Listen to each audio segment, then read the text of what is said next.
guys, welcome back. We are here with another Flight Simulator X Steam Edition stream.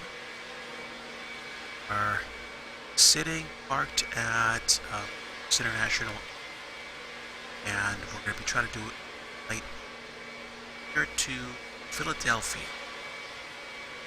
Dusk flight. We're going to try to see if we can land during the dark. Don't mind the interestingly parked airport. We actually have difference between people using an add-on scenery and myself as using a default scenery dressed up with Rex World's HD. Today is Monday the 28th, and I am just sitting here. I'm going to go ahead and get ourselves set up and ready to go. So, my apologies for any noise or discrepancy here. We should be able to get a note shortly. Let's see. Seems to be a problem that I have whenever I fly with a specific kind of the gate assignment. The use of gates seems to be automatic, but GSX has a problem with my airplane, which is a 767-300 this gate. So, I'm not going to think about that too hard. Just go ahead and assume that everybody's aware and passenger. And while we're waiting, let's go ahead and get our clearance. So, let's see. We have Memphis Tower, Memphis Ground, and ATIS. Let's go ahead and get ATIS and figure out what's going on. So 127-7.75 for ATIS. Here we go. 1000 over test. Temperature 7. 2.4. Altimeter 2996. Landing runways 36 left and 36 right.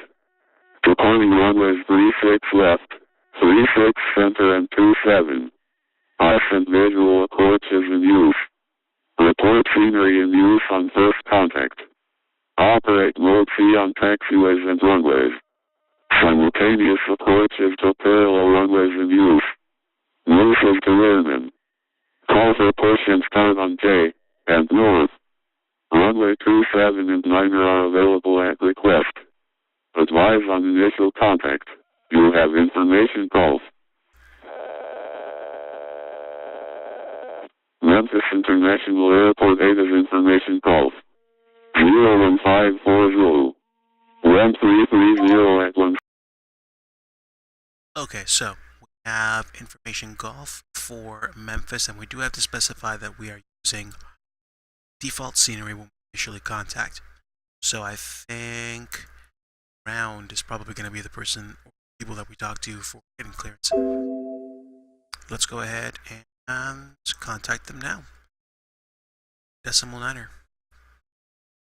It's probably the ground point niner, so here we go. 2302 ready and check.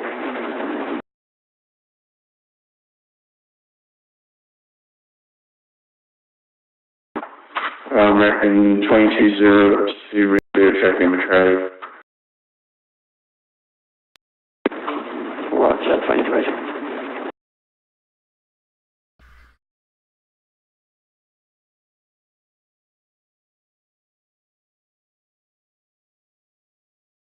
Memphis Ground, good evening. American 808 parked, ready to go with IFR request for Philadelphia. We have information golf.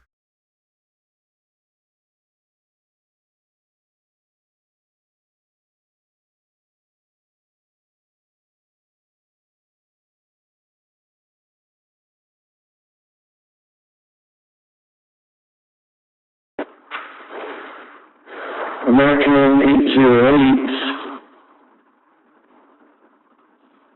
Stand by for clearance. Roger.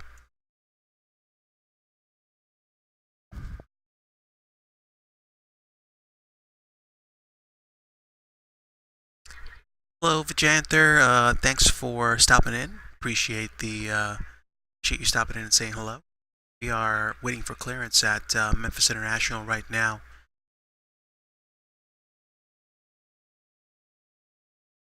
Memphis Ground American 808, apologies for interrupting. Did want to let you know we have default scenery for Memphis at this time. American 808, thank you for letting me know. Yeah, I goofed. It was one of the first things I was supposed to say when I reached out to ground. Ready for taxi, Delta 12. Yes, this is actually, no, I'm sorry. This is not the default 737. This is actually a 767 by Tenku Developers Studio. It's just that it has a default 737 2D and 3D link.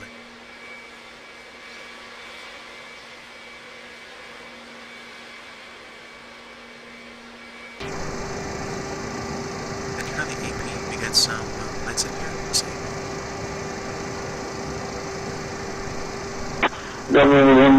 Delta 12, runway 36, left taxi via November, Mike 1 for runway 36.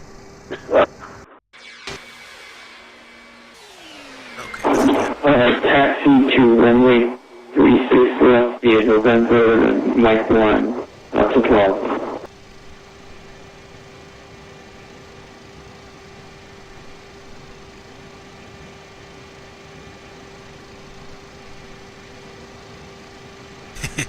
No, I get it. I guess they cut a corner by putting a standard virtual cockpit in, but that's okay. I mean, I definitely like the sound package. American 808, ready to copy out our clearance. American 808 is ready for IFR clearance. American 808, clear to Philadelphia Airport via the jets. 06, departure, dive transition, then as filed, maintain 5000, expect flight level 37010 minutes after departure. Departure on 133.65, squawk 0777. Understood. Cleared to Philadelphia via the Get 6 departure, DI transition. Come and maintain 5000. We'll expect flight level 37010 minutes after departure.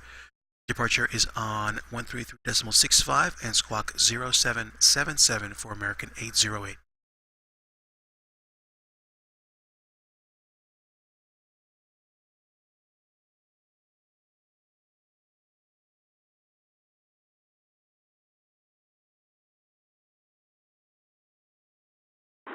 American 808, reback is correct. Push the start onto the taxi November approved. Memphis altimeter 2996. Expect only 36 left for departure. Advise ready for taxi. Okay, we'll expect runway 36 left for takeoff, and we'll advise from ready to taxi and push back onto November for American 808.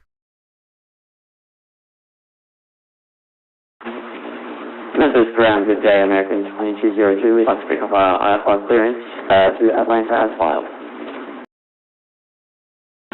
American 2202, Memphis Ground, good evening. Clear to the Atlanta Hartsfield Airport via the BBQ departure. Can we transition then as filed? Yes, I am. Maintain 5000, expect flight level 31010 minutes after departure. Departure off. Set to correction departure on 133.65, squawk 0736.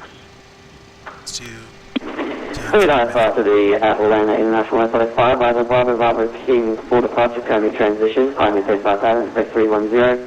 After 10 minutes, departure frequency 133.65, squawk 0736 for American 2202. Let's go ahead.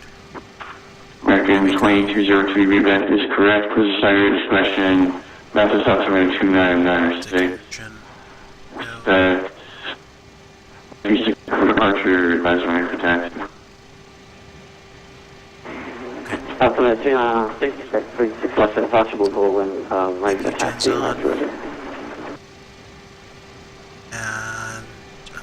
And good evening, WestJet 588 to the ramp. Engine's ready to go.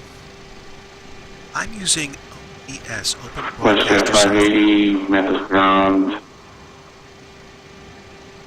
Taxi to the ramp via Papa, right on Charlie, left on Lima. Okay, it doesn't look like anybody's on November right now. Should be able Charlie to left taxi on straight back. Lima, WestJet 580. Alright, so this is going to happen pretty quickly. Delta 112. Memphis Center is going to be offline, so go ahead and let me get come after departure. Go ahead and contact Tower right now on 128.42. Close the door. Flight attendants, arm slides. Contact Tower 128.42. That's a long time midnight. American 808, be advised, this center will be offline, so there'll be no departure. Go ahead and run Unicom for that, so thank you. We'll monitor Unicom for departure for 808. Thanks very much.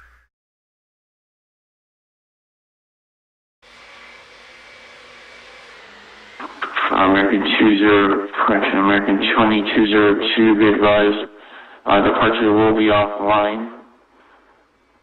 So go ahead and run Unicom on departure.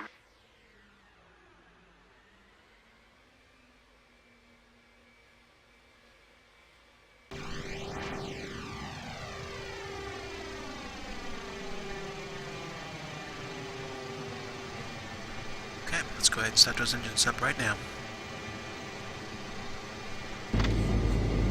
Engine 2 first. Should have started on pushback. Oh, desktop mode. Let's see. Can I still do that right now? Guess I'll have to work on that for next time. But thanks for the tip. Really appreciate it.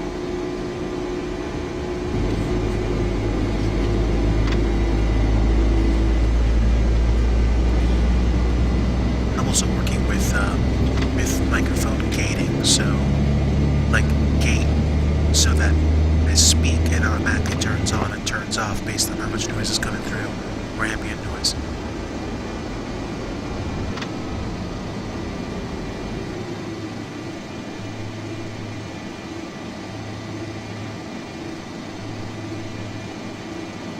Okay, so we're done taxiing. I mean, we're done, ready to go. So we not been around too much longer. Don't mind my really poor taxiing job. Just check in real quick with ground and see if we actually need to speak to them anymore. Just taxi down November to 36 left for takeoff. Let's see if we're ground point Niner. Memphis ground, American 808 is ready to taxi.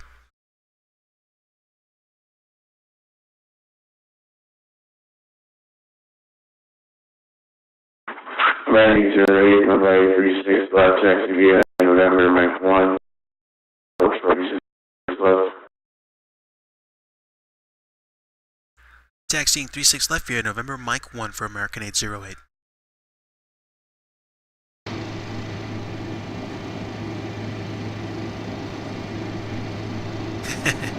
Thanks for the correction.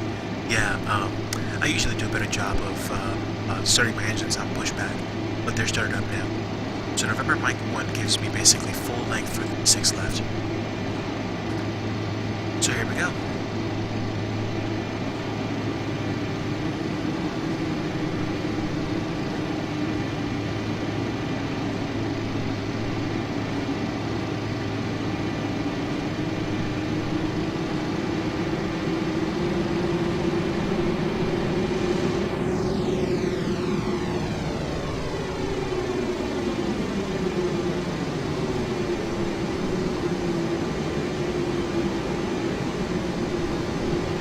So an afternoon flight, evening flight, really for sure, and we'll see whether or not we actually land at night here in the daytime in Philadelphia.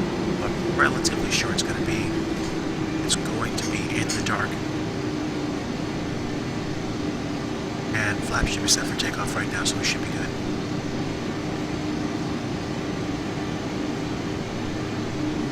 Okay, so the astute among you will notice that I'm flying using Twenty, just comments to your mouth frequency. Actually, no. I'm absolutely sure that I am squawking proper deal. Okay, there we go. Now my transponder's good. OBS with much more features such as overlay, chatbot, etc. Yeah, I think I've been meaning to incorporate an overlay for my streams, so I can actually, have the streams be nicer. Memphis Ground, good evening. Japan Airlines 22. We are under the Juliet. Request text to the gate. Could go a little faster. Japan Air 3622, Meadow, good evening. Taxi to the ramp via Charlie Lima. Text via Charlie Lima, Japan Airlines 22.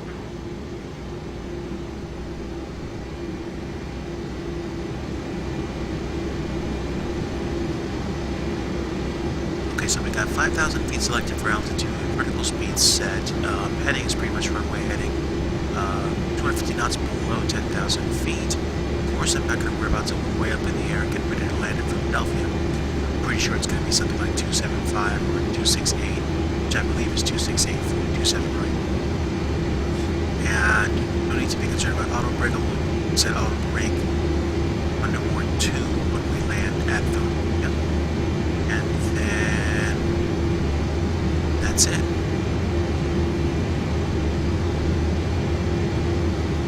This one's one of those funky planes that has sounds from the cabin, like when you actually turn on the fasten seatbelt sign, you get that kind of like in-cabin notification.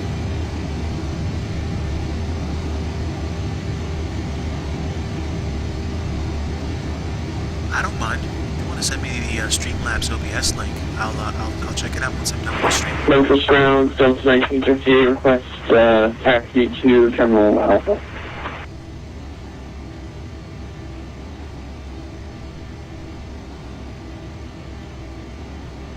Delta 1958. Memphis Ground, Japan Airlines 22. We are on the Lima.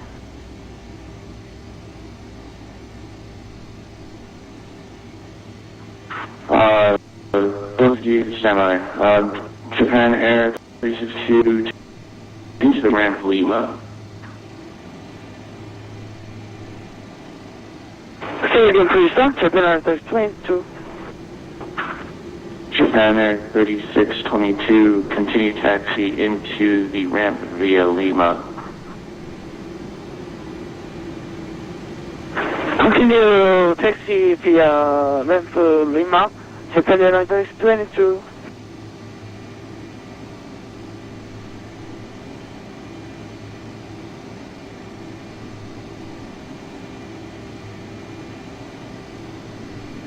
Okay, so let's pull up to the ramp and switch frequency to tower, I think. Because departure's offline, but it didn't say anything about switching to tower. Delta 1958, welcome Memphis, taxi into the ramp via Charlie. Stand by. Memphis Ground, Japan Airlines 22. Pilot discretion gate taxi. Confirm, sir.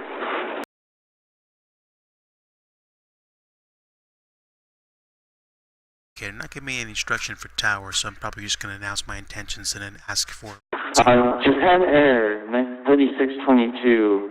But then again, What are you asking? I don't think they have tower frequency right now. Let me see.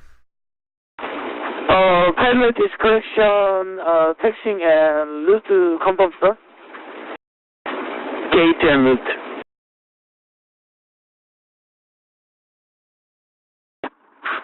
Japan Air 3622, that's affirmative. Any gate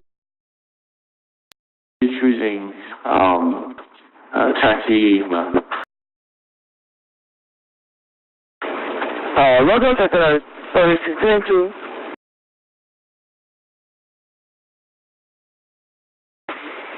And ground Delta 1958, request taxi to Terminal Alpha.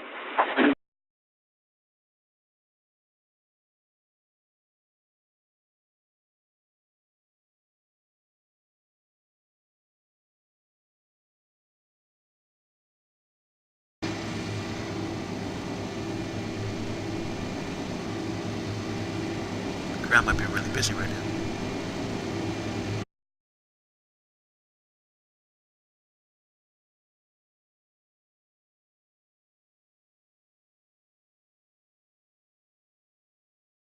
Delta 950TA taxi to the Alpha terminal via the Charlie Alpha. It's going to be a right turn onto Charlie, or left on Alpha, left on November. Right on Charlie, left on Alpha, left on November, Delta 1950.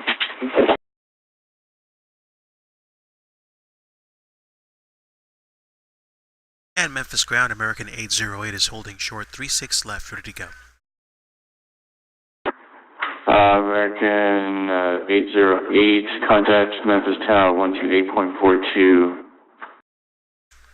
Switching to 128.42 for tower for American 808. Thanks very much. American 808, 1.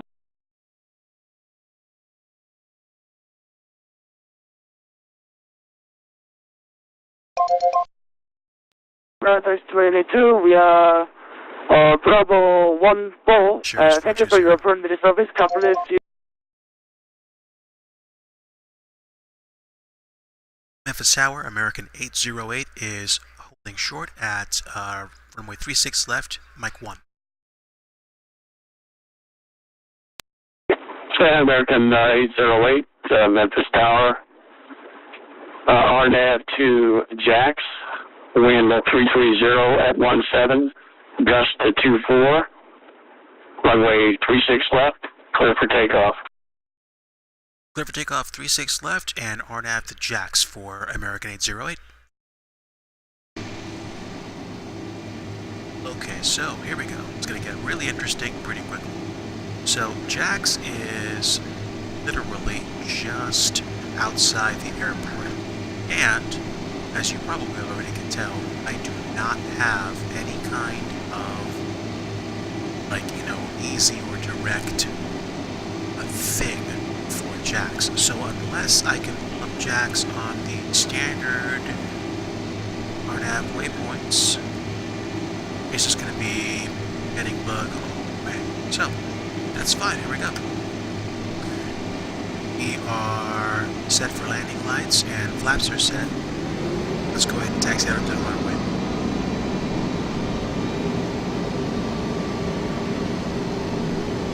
I suspect it's probably going to be like 02 something to go from here. Alright, thanks for the Streamlabs link. I'll check it out. And I will try to set my heading. Come on, guys. Flight attendants, please prepare for takeoff. So 020 right after takeoff should probably take me right to Jax, and then pretty much everywhere else we need to go. 010, 037, so yeah, 020 is going to be good. Okay, so 020 on the heading, and let's check the trim. Trim is a little low actually. Check trim. Shouldn't check trim before we left, but that's okay. Set trim before 8 degrees and do a little get out. There we go.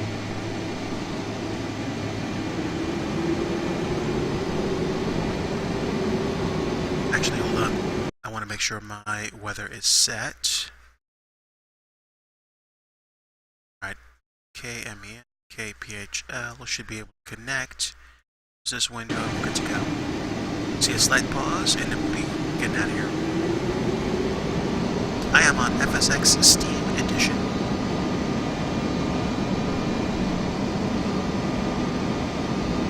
Alright, here comes that pause, and here comes the weather. There we go.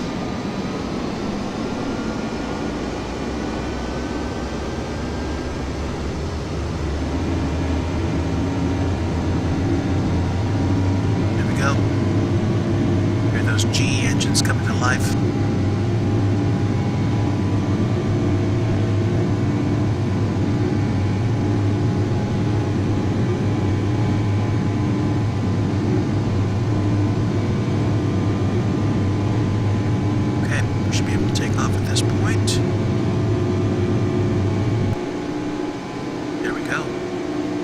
was kind of blowing me off the runway, but that's okay.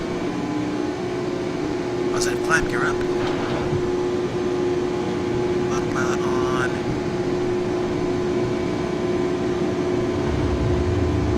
Heading, altitude, and airspeed. Here we go.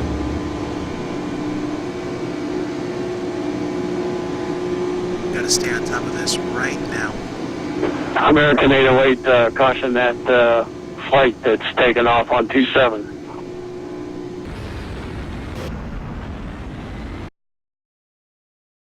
Checking for 808. Yeah, American 808, frequency change approved, Unicom 122.8. Have a good day.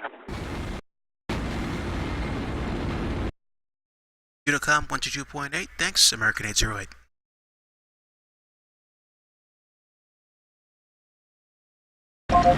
That was a little interesting. Actually, a little scary. That's the first time that's happened to me ever.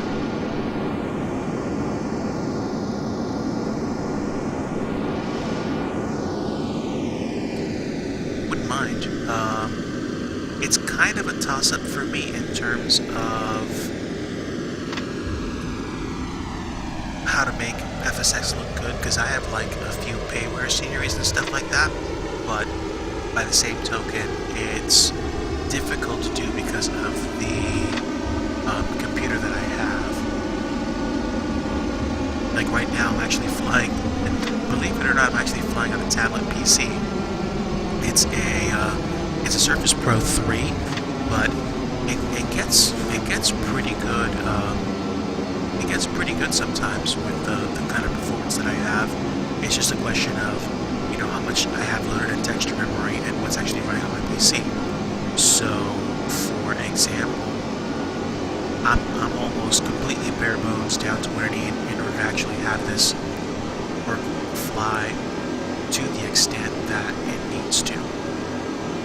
But I'm on Unicom right now, and as far as I can tell, there's nobody else doing much of anything right now.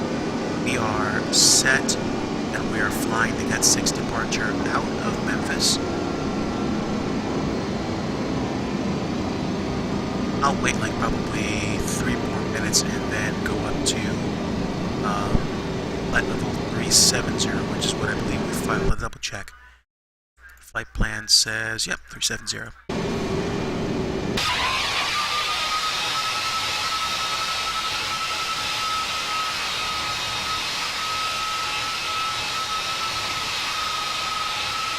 Yep, I'm definitely flying the flight plan out of Memphis, that's for sure.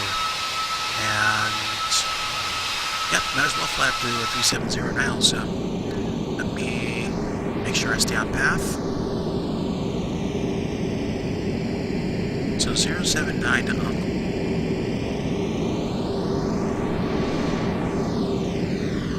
There we go.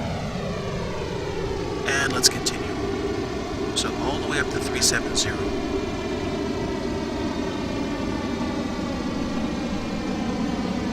Okay, and let's increase climb speed.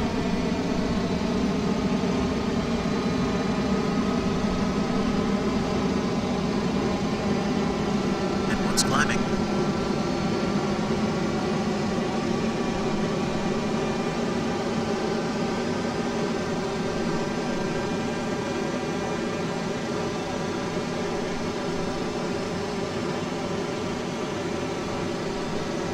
It's making 2,200 feet per minute. That should be good.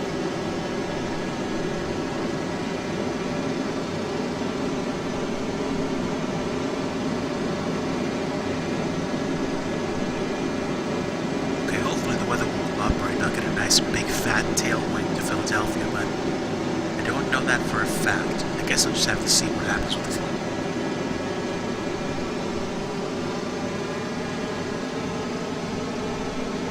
But it does look like we've broken the clouds already. Let me see.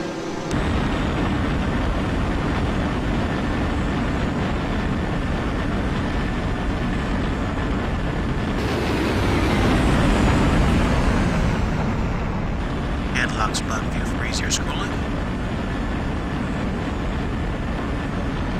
And we're definitely leaving Memphis in a hurry. climb angle looks a little aggressive. It's okay. Let me actually pitch down a little bit for speed. And turn it a little bit because I think the wind's blowing, of course.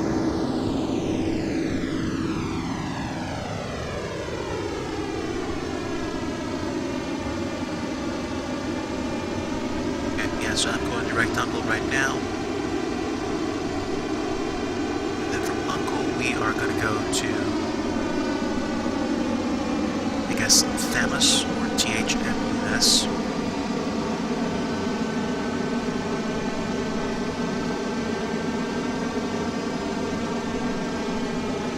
Okay. Fine.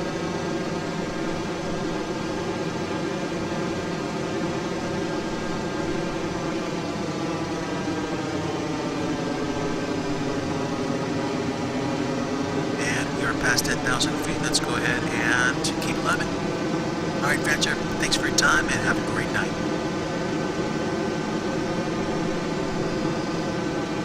Let's see, let's make sure. Okay, taxi lights off, landing lights off. Let's go ahead and increase airspeed. We usually like to burn up to 380 before we break through 8,000. And we'll turn to heading 086 for now.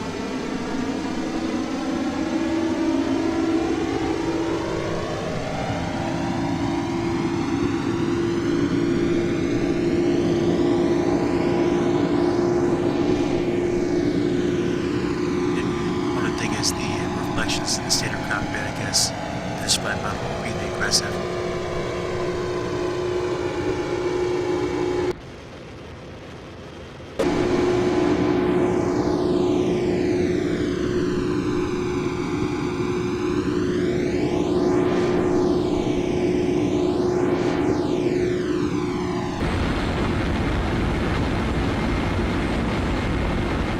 Okay, we're getting out of town quickly.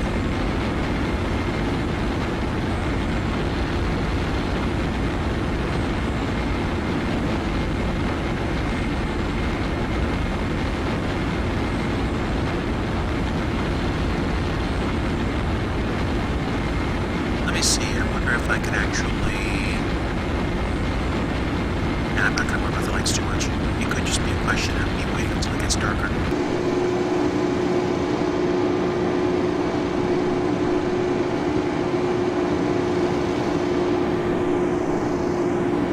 Okay. Just a bit of course adjustment to stay on course.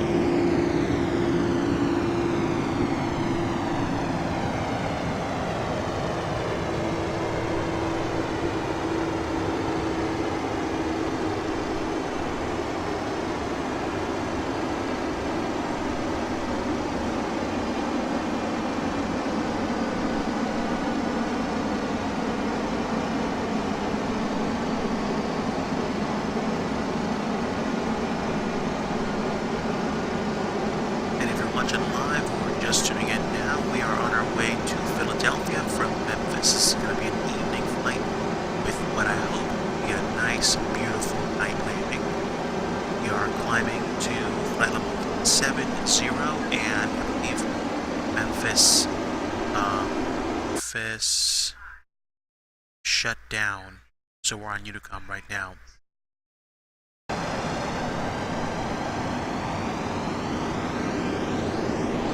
Just making sure I'm following the flight plan here. So 073 should be the heading or close to it.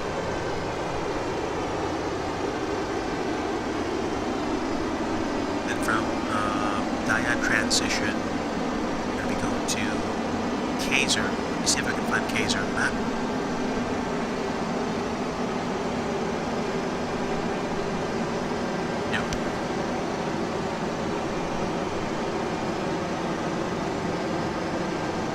So, I'm not too worried about it. Actually, I'm not worried about it at all. I'm on Unicom, and we are rapidly approaching flight level 180. At that point,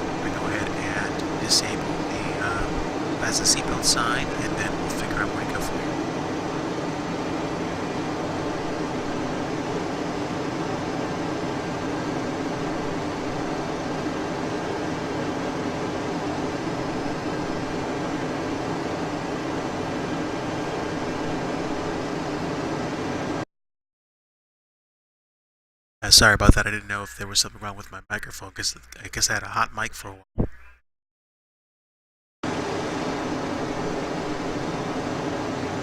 There we go. That's much better. Okay, so we're flight level 180 now. So we should be able to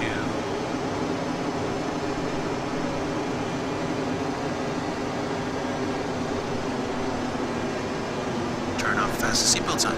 Are they gonna get this right or wrong? Clear now.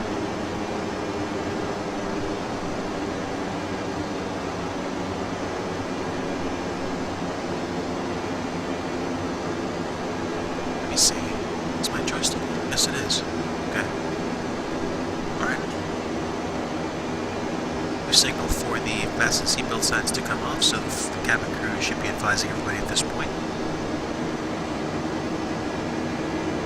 As soon as we cross flight level 200, we'll go ahead and increase speed to 120 knots.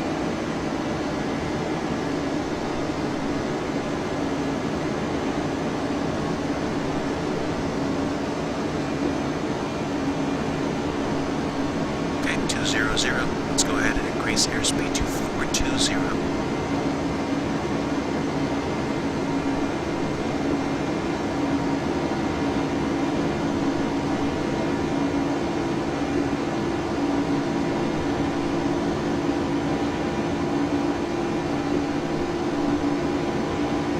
See what the weather's like. 256 at 5.3. So it's my ground speed. Ground speed is 433 knots, yeah. Hopefully we'll have a nice big fat tailwind on the way back out there.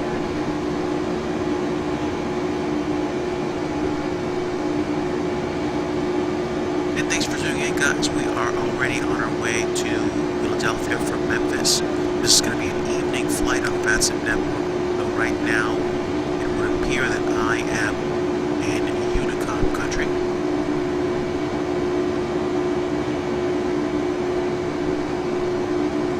Yeah, it looks like Memphis is offline. Depending on what my flight plan's going to be, I might skirt the edge of Atlanta airspace. Right now it looks like Washington Center is still online, and that will be probably my center ATC until I get ready to land at Philadelphia.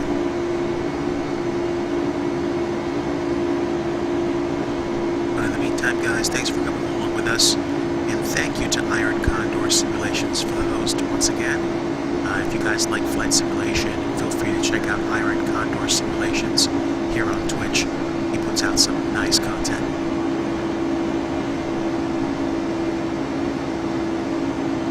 Okay, looking pretty good for the path. Let's go ahead and get set up.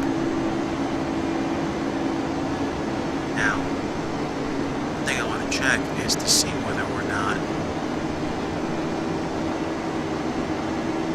Okay, I see. Just gotta get to Kaiser, and then I can get a little bit of help from the GPS, because then I'll be able to get to the Nashville VOR.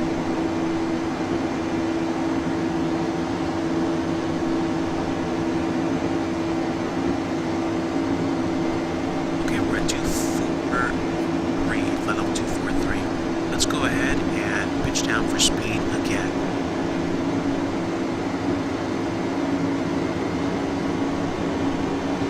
And my apologies if I'm having difficulty coming through because of the overall volume. I'm going to try to see if I can tweak or work better with the volume so that things sound a bit better and not as boomy.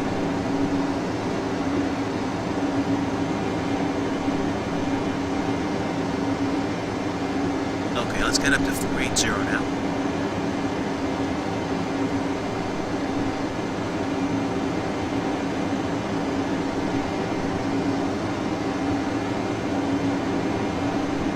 Right now we're following the line to Kaiser, or wherever you pronounce that waypoint, Kilo Alpha, Zulu Echo Romeo, and then we'll be flying direct to Nashville, the Bravo November Alpha VOR. And that's basically my, Kaiser is my on-ramp to the Juliet 42 Vector Airway, which we will use to fly for quite a bit before we get to... Let's see, right around here.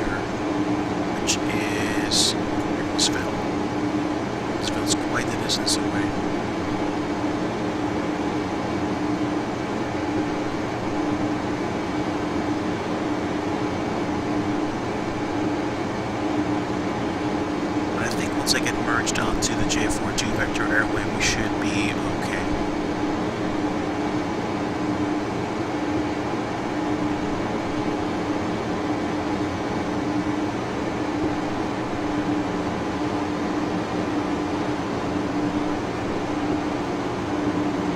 Alright, that's fine actually. We're 7-0 just so we don't, start busting max rate of speed.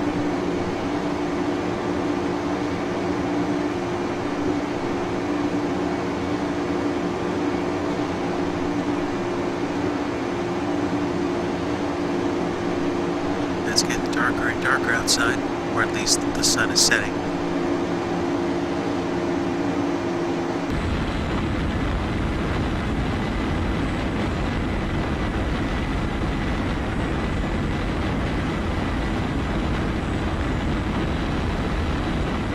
Yep, there we go.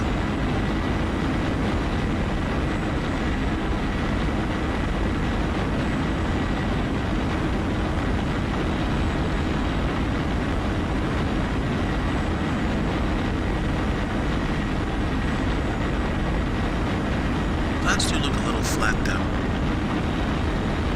I don't think I put simple clouds on. I just think it's the way those clouds look.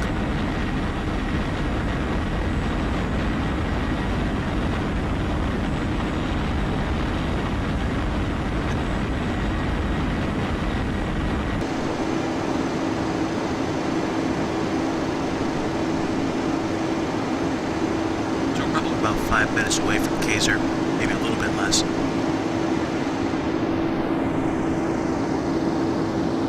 Slowly climbing to flight level 70.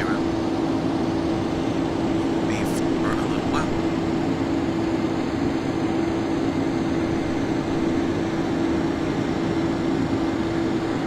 So something interesting happened to me this weekend.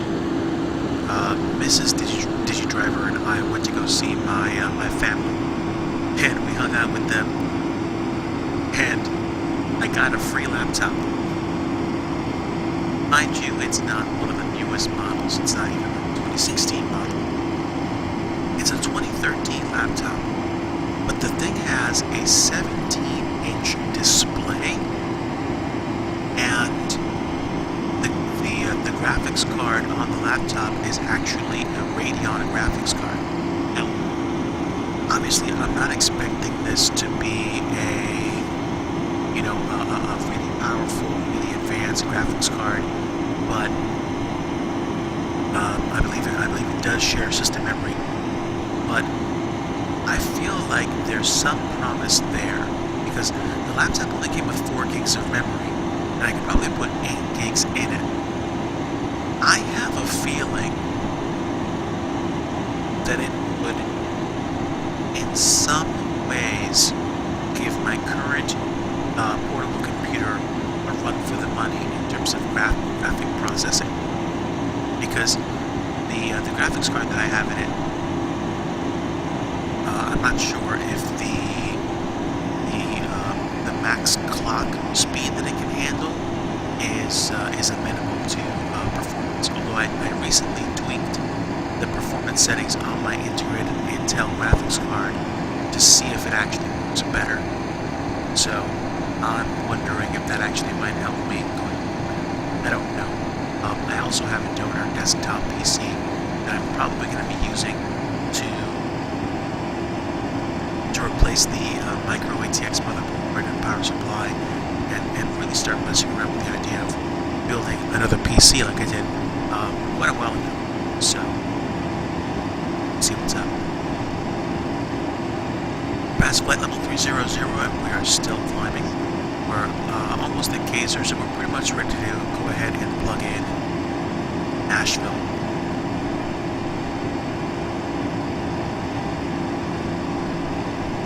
Nashville plugged in.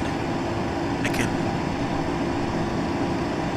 kind of chill. Just ease up for a little bit. It's 45 nautical miles to get to Nashville, so I'm not going to be exactly chilling for very long, but I took a look at the J42 vector airway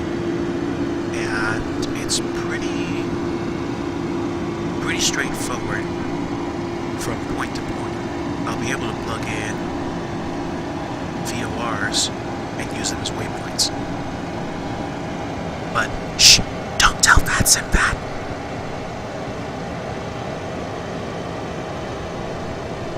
It's just that the lines are very straight, and there's no significant deviation from the airway itself. So I should be able to go from Nashville to Beckley, and then from Beckley to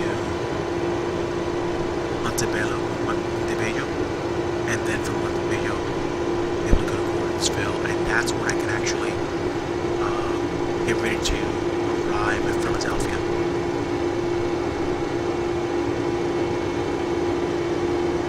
So yeah, hopefully you guys are having a good night tonight.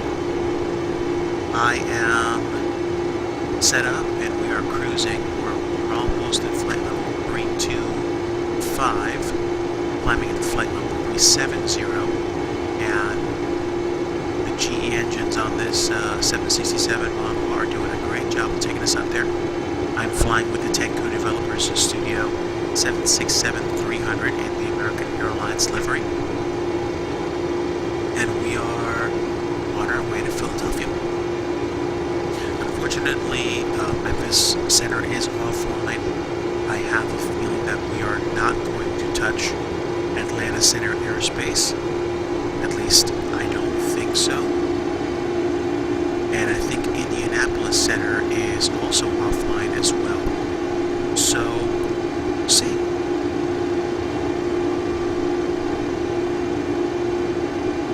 I don't think I'm going to be summoned by them. I think everything's going to happen once I cross into Virginia and to Washington Center airspace. Basically, by that point, it'll be almost 2/3 of the way done. So, we'll already be on the way down to, I guess, getting ready to go down to Philadelphia.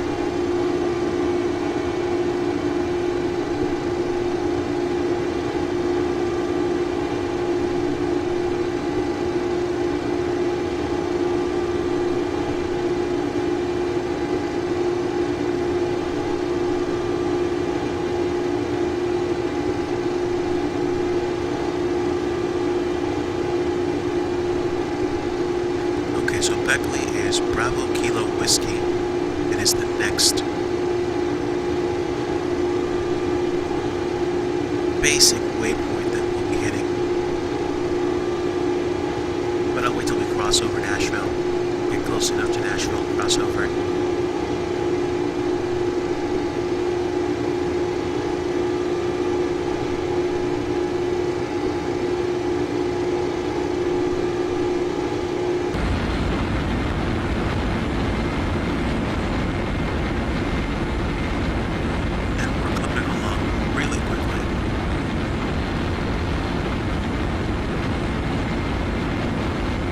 Almost over Nashville.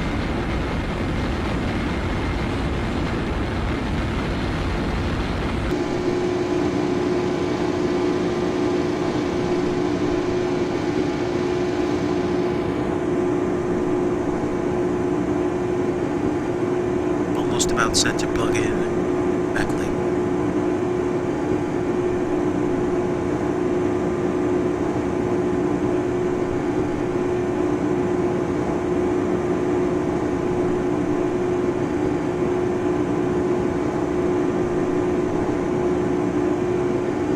Just past flow level 350, going up to 370, and we'll get Beckley plugged in.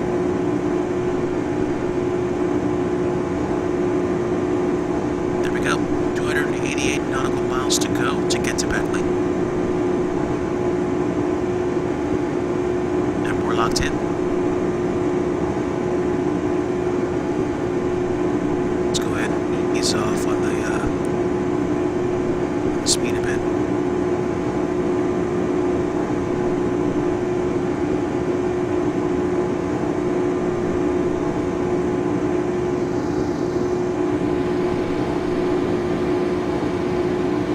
Let's drop the climb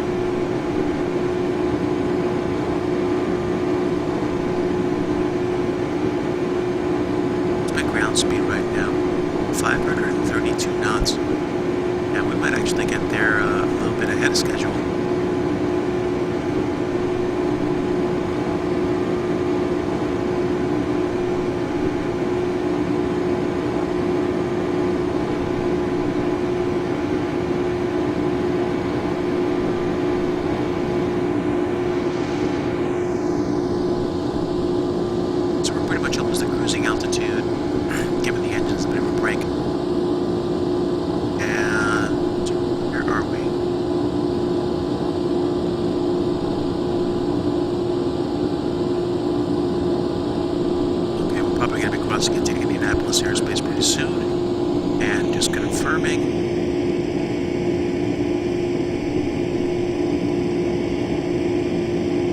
Yes, absolutely nothing in Indianapolis Center airspace. If I get contacted, I'll be a little bit surprised.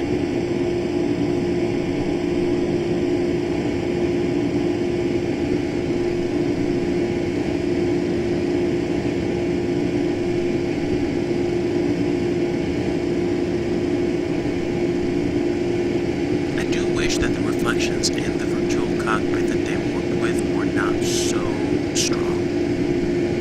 It honestly makes me want to go into the default aircraft and actually look picture mapping, just so I don't see that stuff in front of me.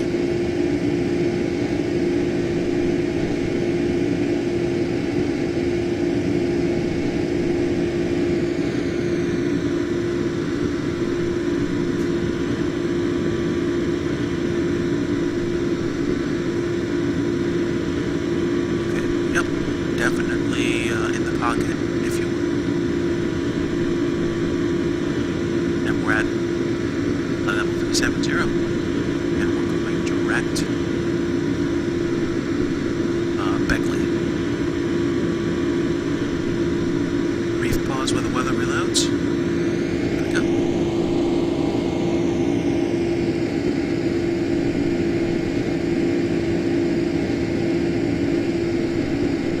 I am going to get a bit more ATC on this flight. It would be cool. Have that happen. It's 10:26, so let me see. How long did it take for us to get up to altitude? I'd probably say about 35 minutes or so. That's not bad.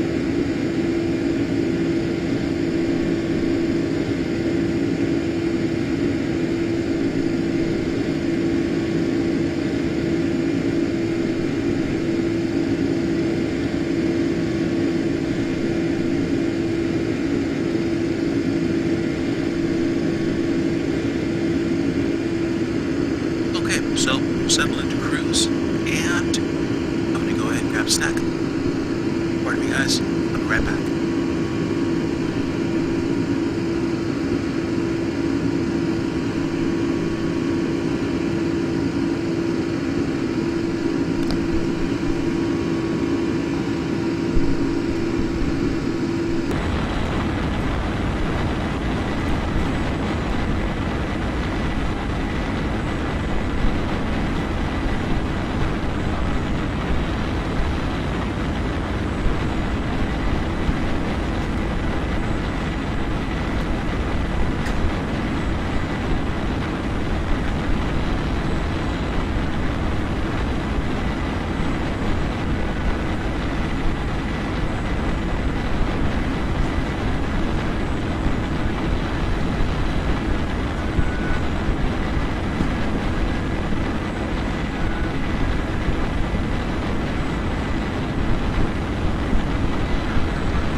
Alright guys, I'm back. Sorry for the delay. Let's see where we are right now. 213 nautical miles from Beckley.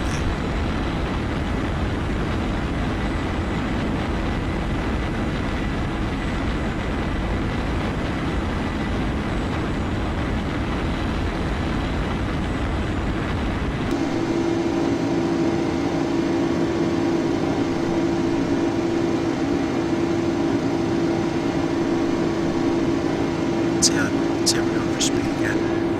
526 knots, so we're not doing too bad now. But we're about to cross over into our next hour streaming, which means the first hour is now in the books.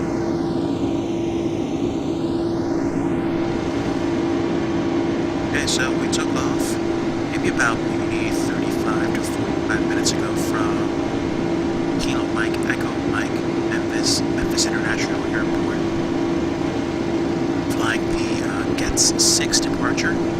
We flew past Kaiser, and now we are on the J42 or Juliet 42 Vector Airway out to Brickensville to and Philadelphia. Depending on how long they stay up, though, they either get some kind of ATC down to the ground, or it may just be on the rest of the way. So, take what we can get, and we'll enjoy ourselves. And tonight's in-flight snack is an assortment of beverages, including seltzer water, vanilla latte coffee, Ritz crackers, what's that? Ice cream cones, and lunch meat or cold cuts. We make do with what we have.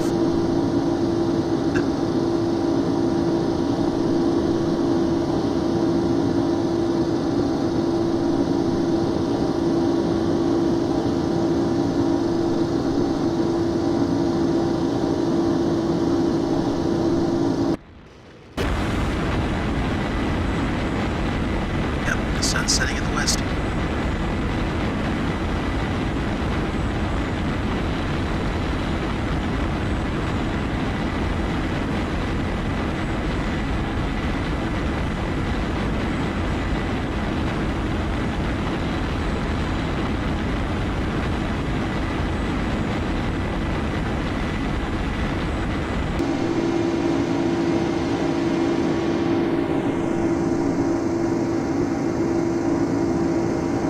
I genuinely don't know what the future's going to hold for me in terms of streaming, depending on what I have, what resources I have at my disposal. I might try to upgrade one of the PCs that I have, or I don't know. I might start flying sim flights less and real flights more. I'm trying to pursue a private pilot's license, so I'm definitely trying to do the necessary to get up in the air and to take real-world instruction. That does cost a lot of money, though, so my prayer is that God blesses me with the ability to get it done. In the meantime, though, simulated flights are going to be what I do.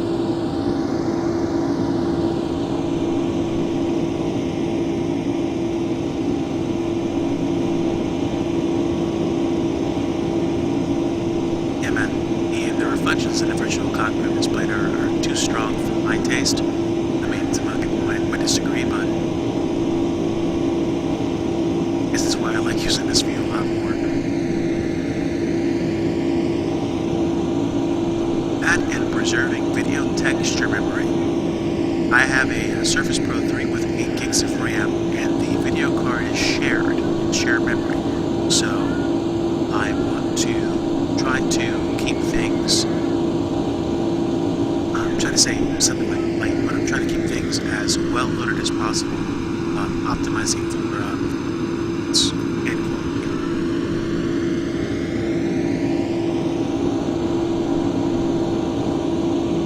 Let's see how we doing here. So 50 at 59 knots. Still got a good tailwind.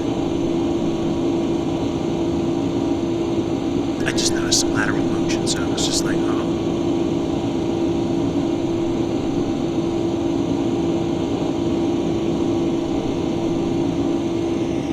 169 miles to go before correctly.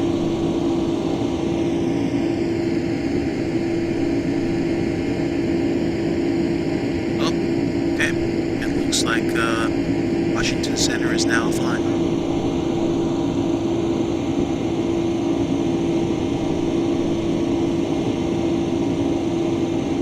I am half tempted to turn on FS Cloud as well and get some additional traffic, but there's plenty of traffic in Madsen right now.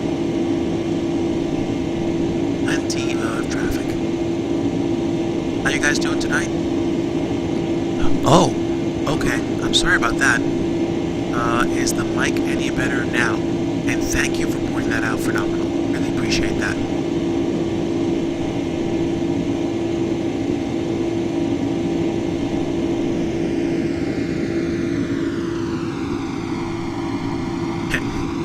I guess I better keep talking if anybody's gonna hear or see if it's any better. But we are, like I said before, we're on our way to Philadelphia. We are on the J42 Vector Airway. I wonder if it has anything to do with my global volume settings. I don't know. Well, hold on.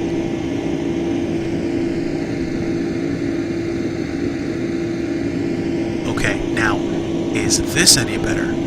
It might be, because I'm like, it's right next to me. But the boom mic on this gaming headset might not be the best, so it's probably settings. Oh. Alright, I'm gonna try something. I'm gonna see if I can change my settings.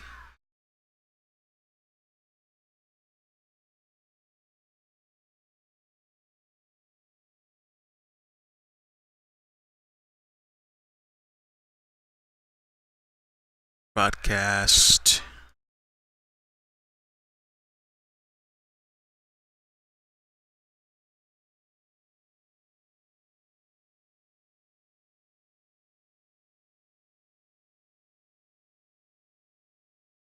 Okay, so I reduced the game volume significantly. Hopefully this will do something, but I don't know. Let's try it.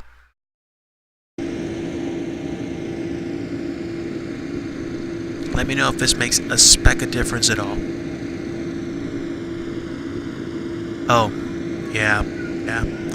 I apologize about that. It could be a combination of things. It could be a combination of my mic placement and the settings for sound. I guess I tried lowering the in-game volume, but it didn't work. Let me check my mixer. Device headphones. Ah, okay, hold on.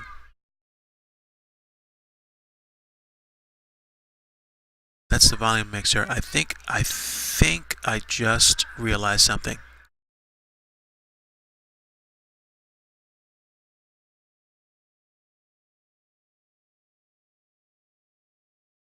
Okay, so the microphone's cranked all the way up. Let me see if I can get the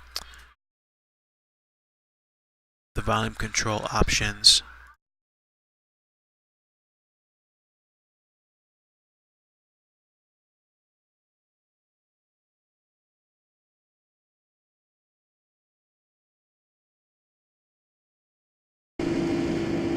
Let's see.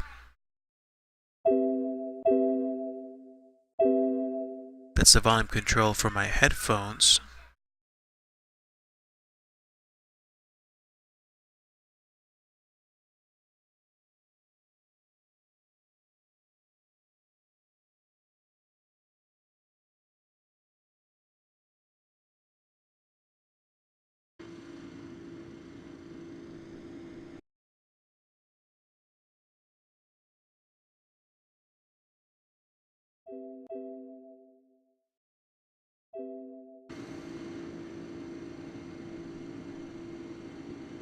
Okay, so is this actually still better, or is it back to being crummy again?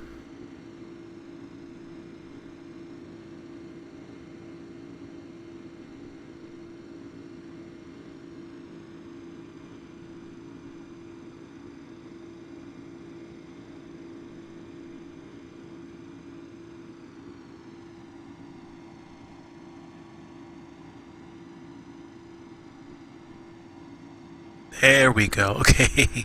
Okay, great. Great. A while ago, I was like adjusting things like mic position and total game volume. I guess we'll just keep playing around with that and see if we can actually get this to work better for future. But really, really appreciate your help on that. I mean, it's not that difficult to do, but I guess I was having difficulty with this for a long time. So it's pretty quiet out there, as you can imagine. Sun's already set, and we are flying into the night, flying to Philadelphia. Let's see how far along we are, actually. So we're about 100 some odd nautical miles from Beckley. And if I check that map, I'm flying up the spine of Atlanta Center, although I'm not there at all. And let me go ahead and check the moving map. Okay, so there's Beckley. The next major curve is going to be Montebello or Mike Oscar Lima. And Mike Oscar Lima will be the next waypoint that I tap in after I get to Beckley, which will be a little while from here. I am flying in the Tenku Developers Studio Boeing 767-300, I think ER or R, from Tenku Developer Studio with the American Airlines livery.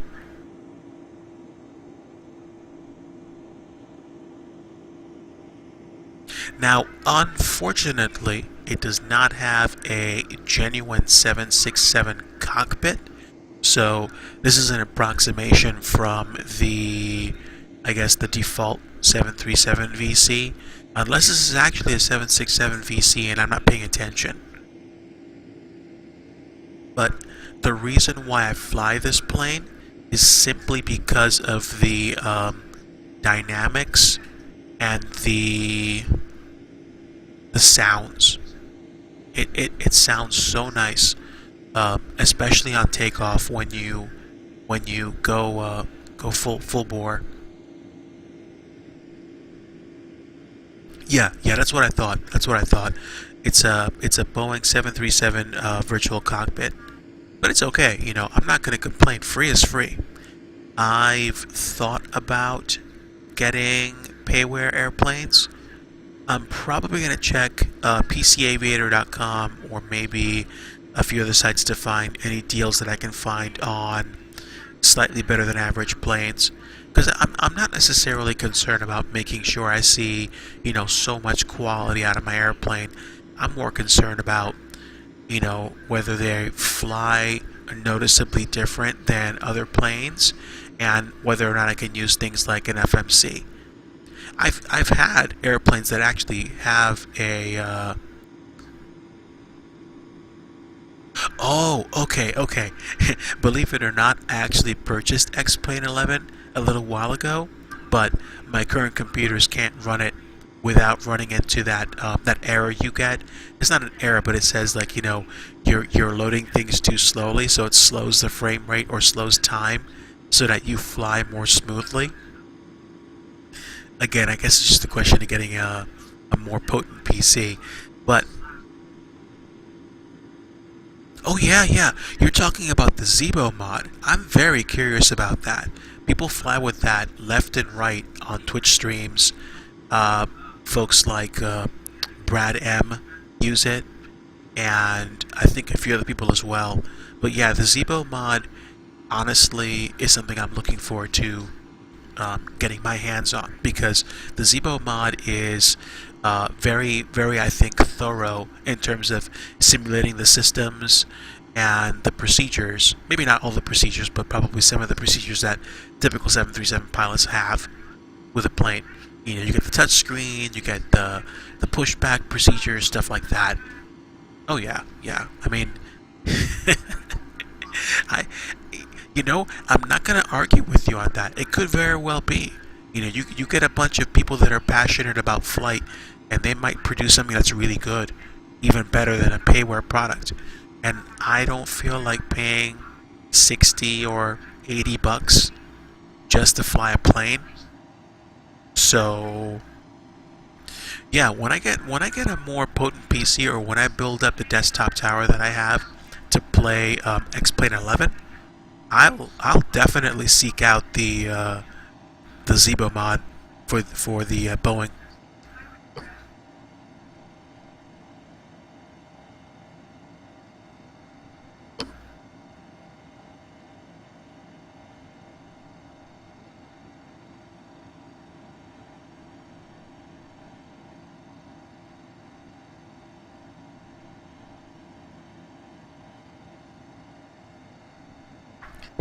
That's where I'm on the fence, because I'm thinking, I'm wondering what's going to be easier for me to do.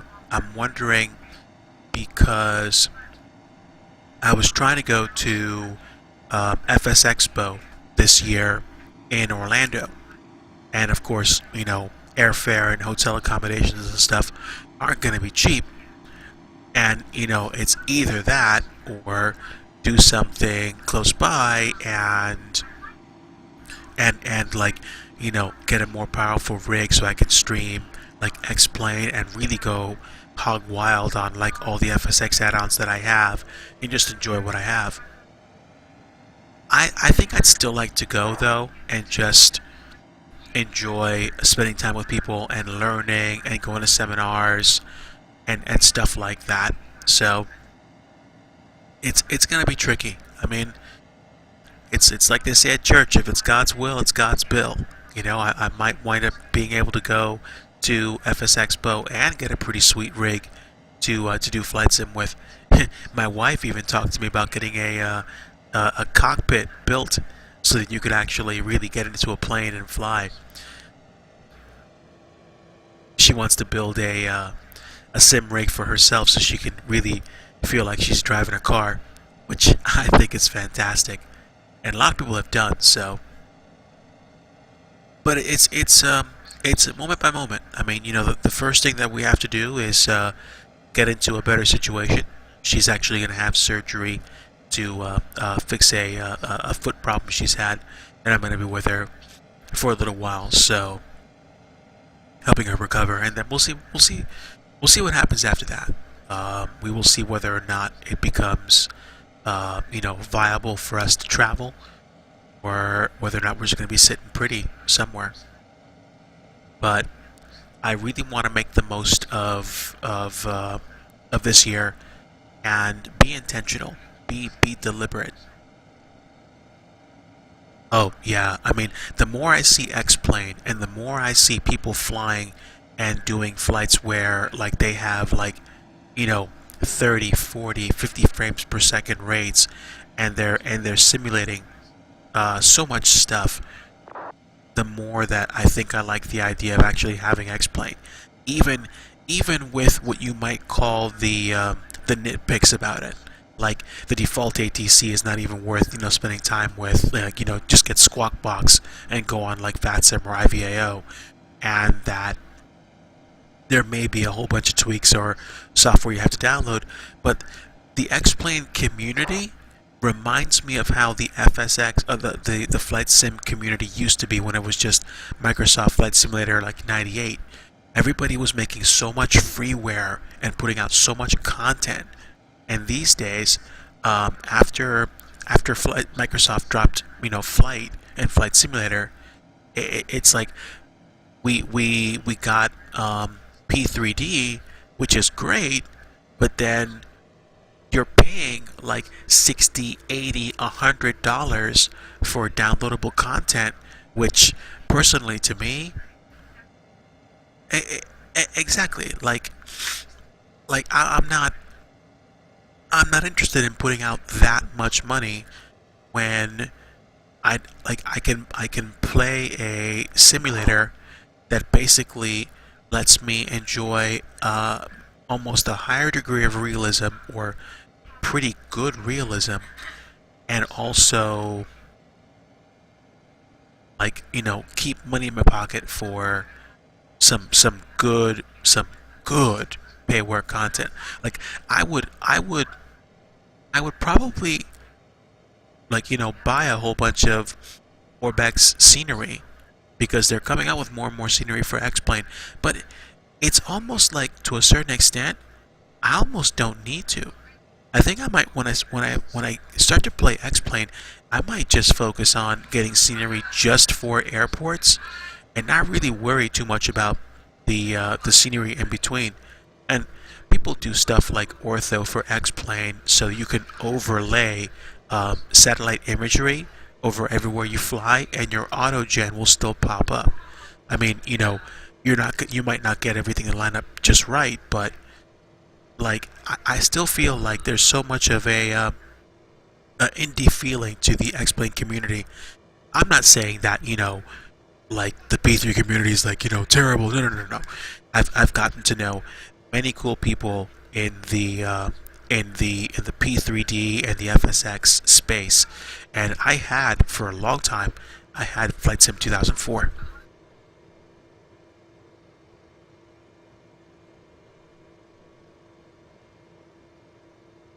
Oh, you're hearing me because I'm listening. I'm looking at the chat log, which is, oh, let me lower the volume on the other one. Sorry about that. I have another screen open to get make sure I get chat. So it was an echo. I you guys didn't hear that, but it was playing in the same room. So Mrs. Digidriver says thank you. You know what? I respect your point because as long as the freeware content that's out there is, I guess, good enough to download and to use, I would agree. I don't think there's going to be a need for us to pay for much of the content in XP.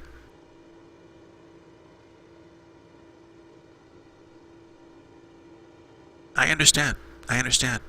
I think one of the reasons why I like FSX and P3D is, obviously because it's friendlier to older computers, and there's so much content that's been made for it. But the problem is, in order for you to get some pretty good content for FSX or P3D, you typically do have to pay for the payware scenery. It's not like Flight Simulator was, circa like 2000, 2001, where people were still making content and were able to put things out on the internet where stuff is there. And that point that you just mentioned, it speaks to me because one of the reasons why I found myself buying certain airports is because when I've gone on certain VATSIM sessions, I found that certain airports didn't have all the runways. And I think with X-Plane, like, all the runways at all the airports are represented. And if they're not, you can probably just download a freeware scenery and get them taken care of. So, there we go.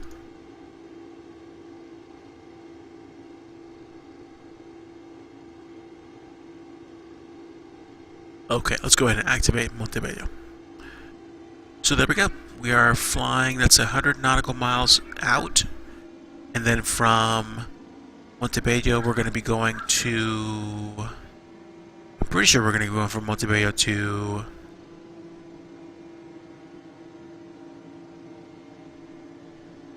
Gordonsville. There we go.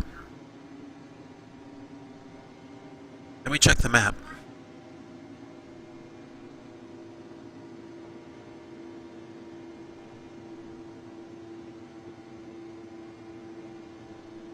Yep, we're in West Virginia right now. Good gravy.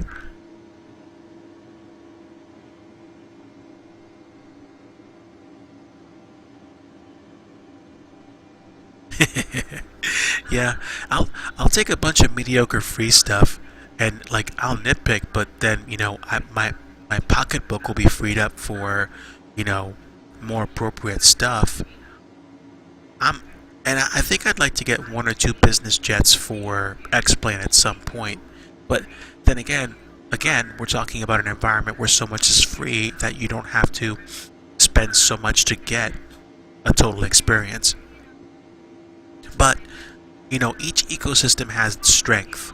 P3D and FSX really let you get granular with good stormy weather, and X-Plane is great out of the box for nice weather flying. But X-Plane weather is getting a good kick in the pants, because I think X Factor or X Enviro it allows you to blend weather zones more fluidly, so you don't get what somebody called a wall of weather as you fly from one zone to another, which would be cool.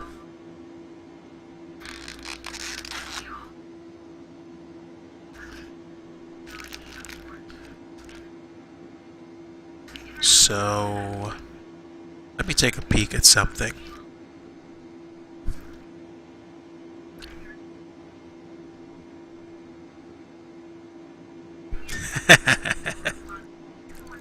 I guess I meant to say X Enviro and X Factor came out. Busted.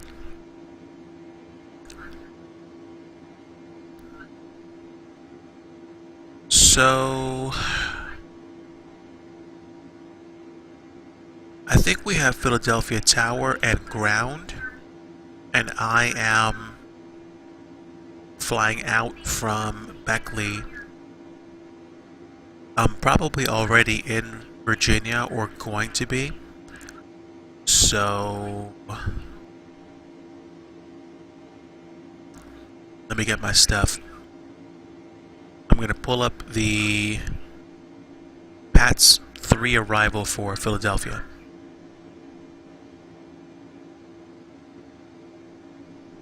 So procedures, PATS 3 RNAV. Okay, so Gordonsville, Buki, Jabo will need to be at 15,000. Transition altitude, what's transition altitude? I'm assuming transition altitude is going to be flight level 180. No, I can't tell. It doesn't really spell it out. But I do know I need to be at 15,000 for Jabo. So let me. Oh man, get well soon, man. I really appreciated you coming on the stream and chatting. Definitely. I will look you up. I'll look you up. If you're streaming at all, I'll follow you. I'm up for seeing different streams and enjoying the Flight Sim community. So, thanks again for stopping by, man. God bless you. You have a good night.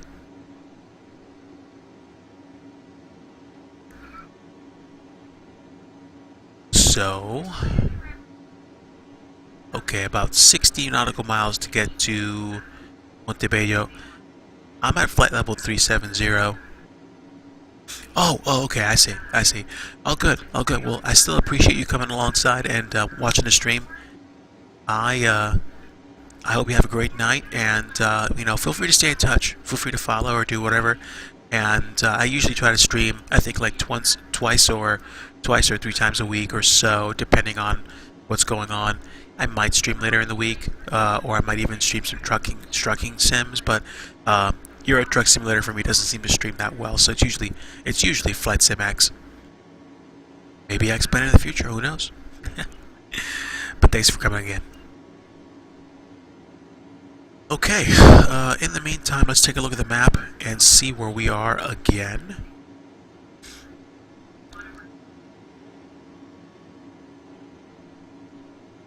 There was a bunch of traffic coming into Reagan for the river visual, and they are most of the traffic is just gone now. We got some people flying. Looks like British Airways and United, but we are okay. What I want to figure out is how far from Montebello are we going to be for...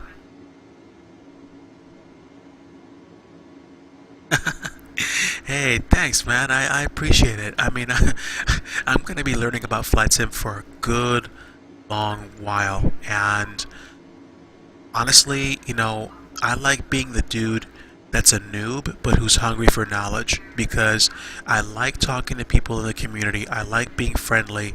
I do not want to be any kind of like elite snob that thinks if you're not flying P3D, I don't need to be talking to you. It's like there's no need for that at all. You know, there's so many different sims that are out there.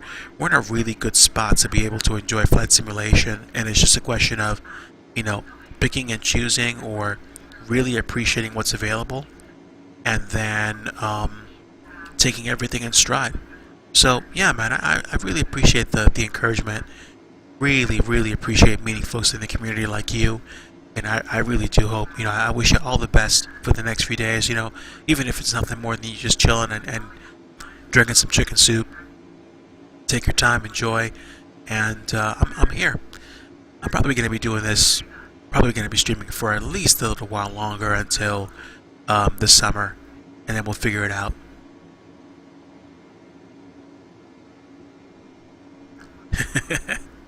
but I'll at least be civil about it. Yeah, I like that. I don't like conversations that degenerate into name calling arguments. I don't think many people do, and the people that do, you know, I just practice empathy and just respect them and just, you know, let them be. They're on a different page than I am, so I am actually East Coast. You know, I'm on the same time zone as folks like, you know, like Wilmington, Delaware, you know, like North Carolina, Boston. So let me think, it's like 11:04 over here. So hopefully, hopefully I'll land before 1 in the morning. I don't think I'm too much further out, especially since I've got like a 40 knot tailwind. Yeah. I've been in places like Boston, New York, Philadelphia. Oh, you were you are East Coast.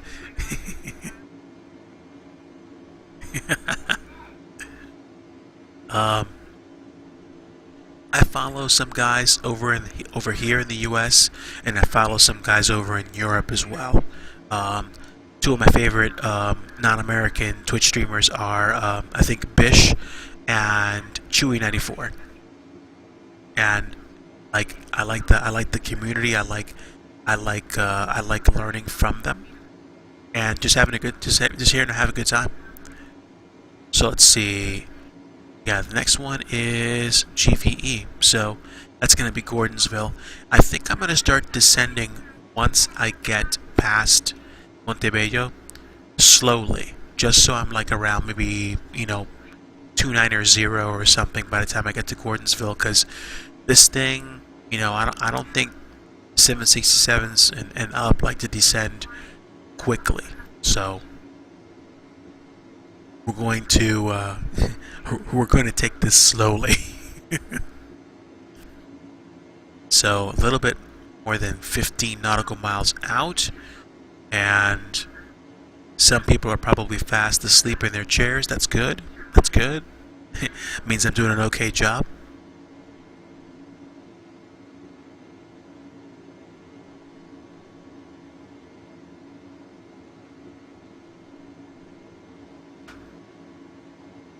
right.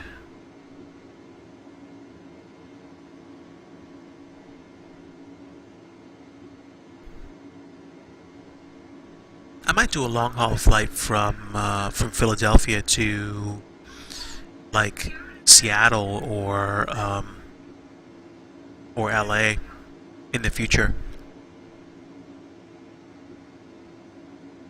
Yes, yes. The Zebo mod for the 737 does have an FMC. I fully believe that. I think I've seen people use it. So yeah, I look forward to the possibility of using that in the future. And yeah, thanks for reminding me about X-Plane and the Zebo mod. I think I'm gonna look forward to getting my hands on that when I can. Yeah, man, you take it easy and chill. You have a great night and get some rest. And we are 50 nautical miles out from Gordonsville, so I think we can officially begin our descent now. I'm going to go ahead and set up for... I'm going to see if I can do flight level 230.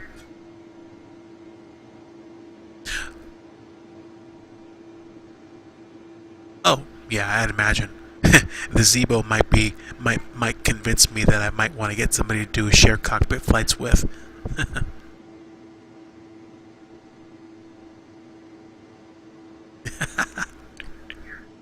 I appreciate that, man.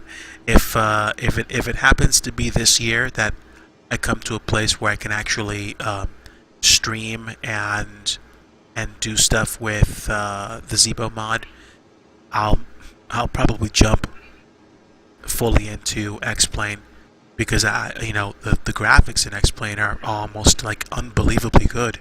So it will be a worthwhile jump.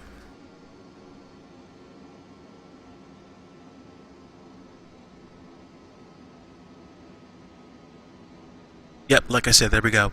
I got 38 nautical miles, and we're just blazing down to the ground to get to Gordonsville. So, me slowing down now and descending is probably going to be a great idea.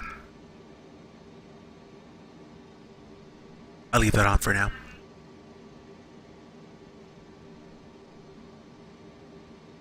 Okay, so Gordonsville and then BBQ. I could probably also just tune the Nottingham VOR because it's like right on top of that waypoint. And then we're going to be doing some pretty quick maneuvering. Alright, man, cheers, have a great night.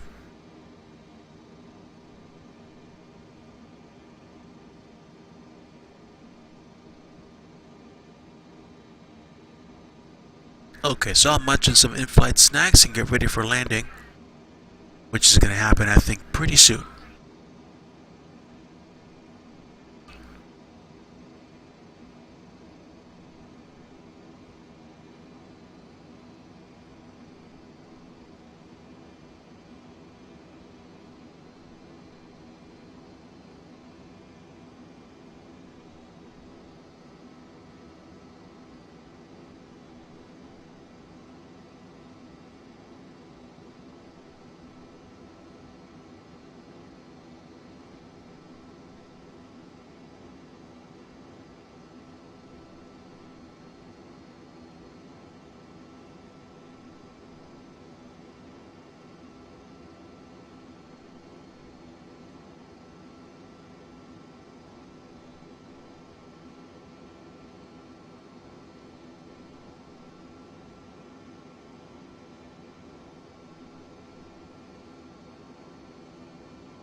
Okay, folks, I'm back.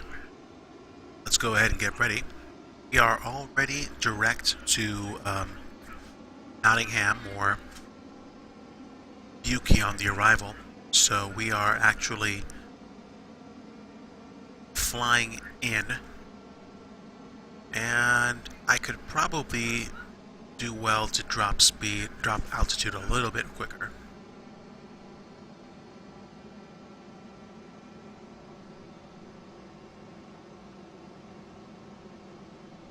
We're not doing that bad.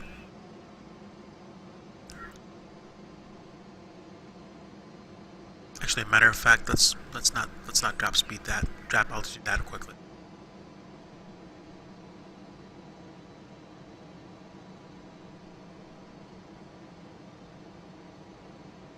If you guys are watching live, we are flying from Memphis to Philadelphia. We have actually just entered the PATS 3 arrival. So let me go ahead and let the Unicom traffic know. So Philadelphia traffic, American 808, inbound, PATS 3. Leaving flight level 370. So there we go, we're inbound, we are coming down.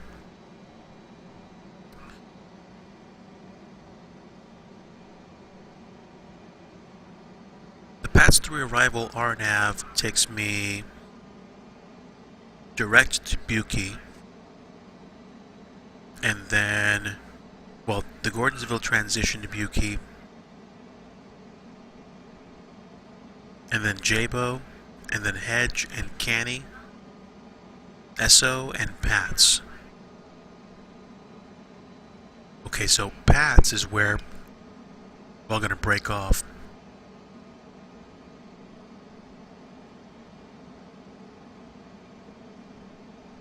A little bit less than 60 nautical miles. Let's go ahead and set the nav radios. Actually, before I even do that, let me go ahead and check the weather. Checking the weather would be a very good idea. Flight Pango says winds are 130 at 4 knots. And visibility is 10 statute miles, conditions clear. So altimeter is 3007. I guess we're going to be doing the 9s to land. So let me think. Let me take a look at the VATSIM map.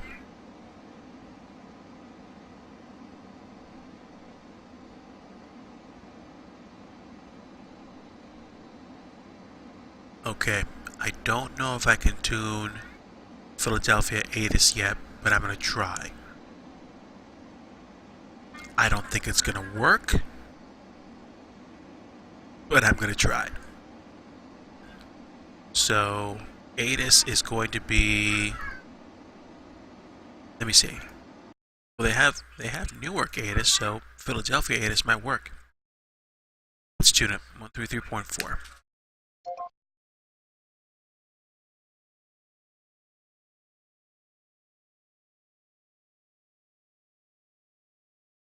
Okay, this is ATIS, nothing is on.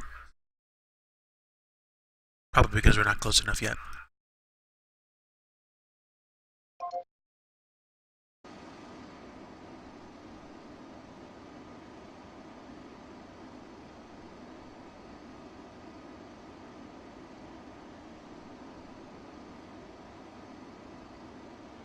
So let's see if the ground looks any different right now.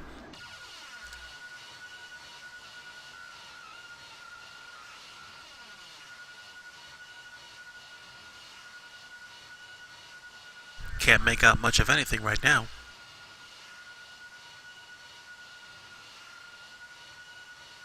But the plane looks good. Although in theory the cockpit, the panel, the cabin lights should be turned off, I know.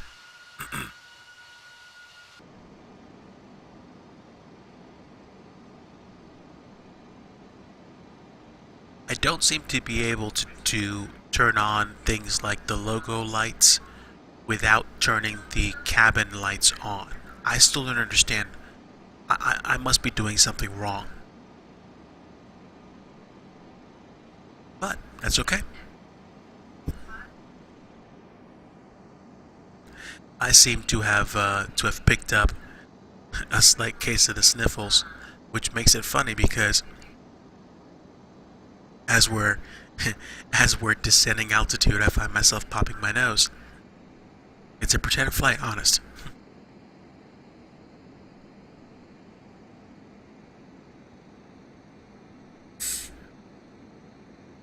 And some seltzer water.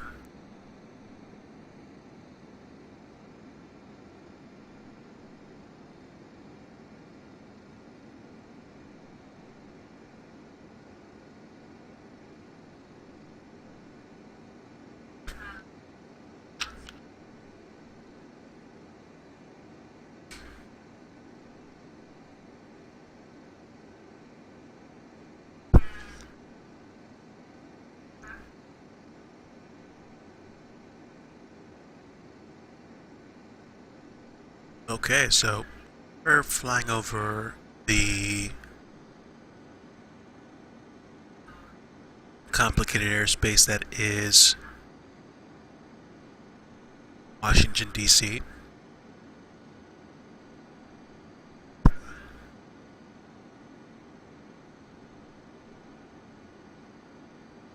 Theoretically, I don't know if I should be at this altitude, but I'm not flying over any restrictions, at least none that I can see on the map.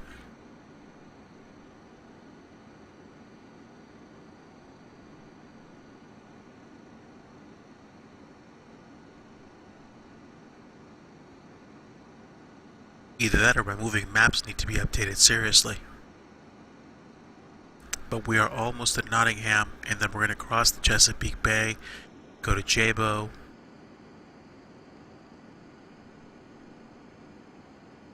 and then Hedge, and Canny, and Esso, and Pats.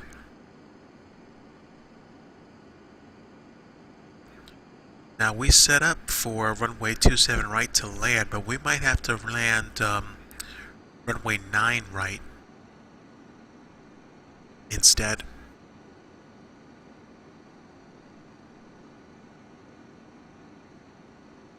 Ooh, this is annoying.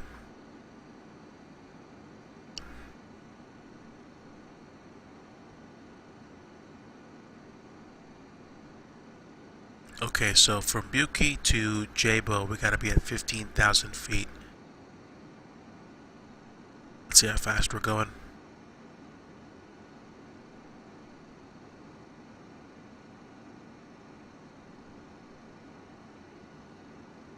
Right, first things first, can we tune Jabo? Ah, we can. That's great. Tune Jabo. Let's go ahead and continue descent.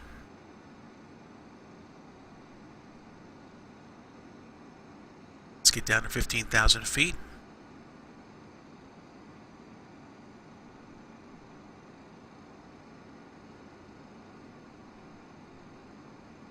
I'm going to go ahead and reduce speed to 380 knots.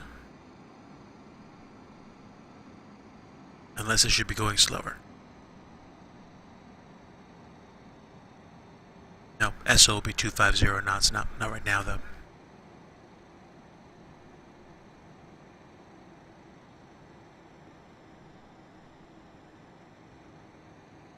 Six nautical miles. Okay, 5. Let's go ahead and tune Jabo.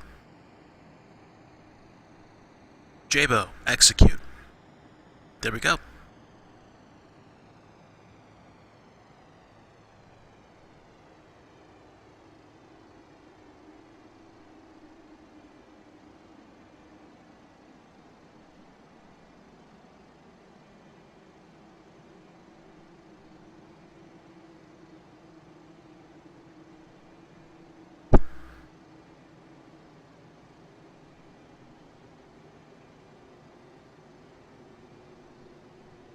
I'd probably say we got another maybe like 30 minutes.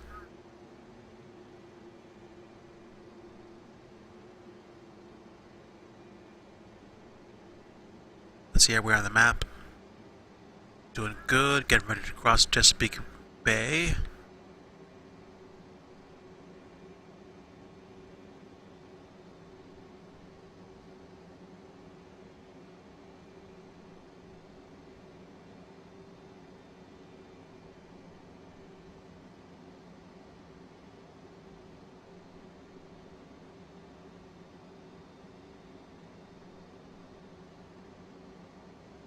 Okay, I'm going to try to tune the ATIS again and see if we can actually hear it this time.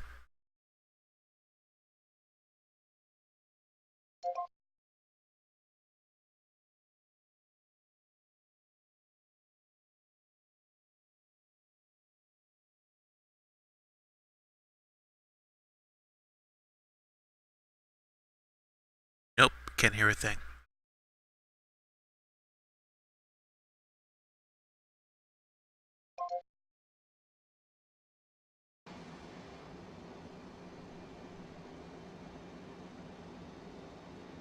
Wish I could.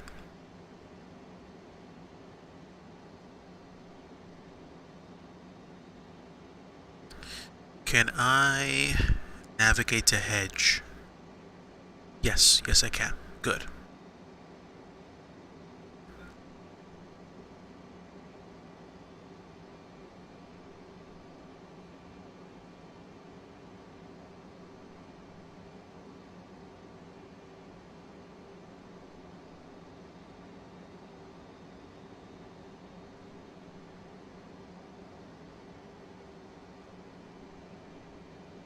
So yeah, Jabo is 15,000 feet, then hedge, then canny, then SO, and SO is going to be at 10,000 feet and 250 knots.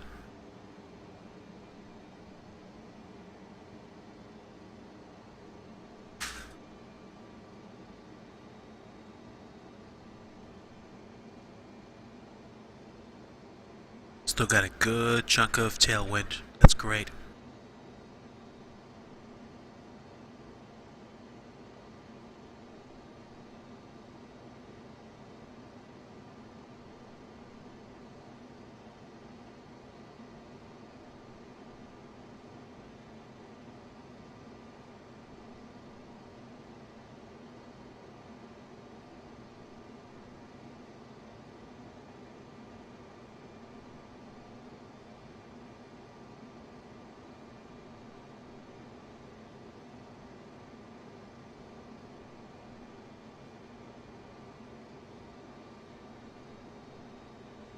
So I've got about 5 waypoints between, I think, Maryland and Delaware. Then we cross the Delaware River, and then that's where everything forks at Pat's on the, I guess, the Delaware shore, or Delaware, like, side of the river, and we'll pick where we go from there.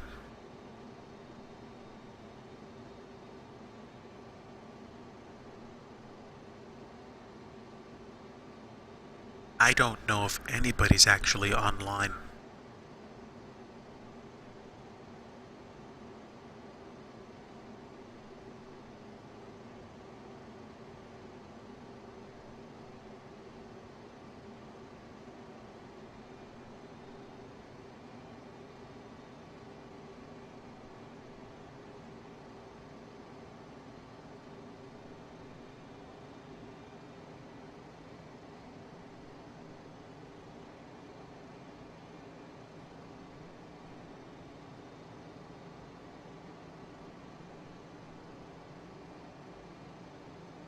Alright, 5 nautical miles, close enough. Let's go direct hedge.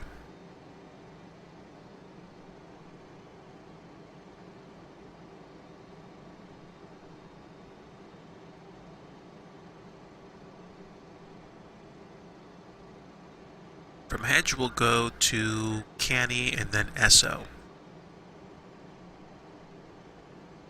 Yeah.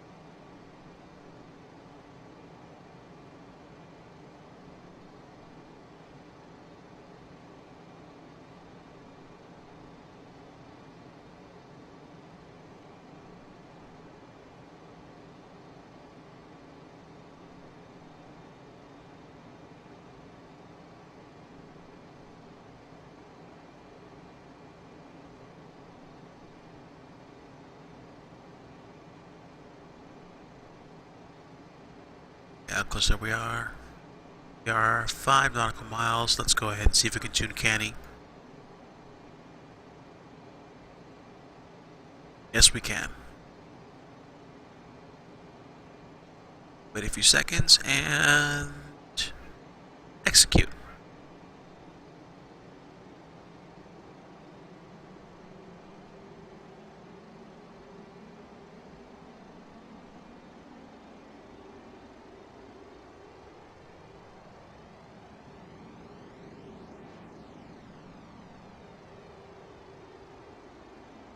Alright, let's slow down to, let's get down to 10,000, and we'll slow down to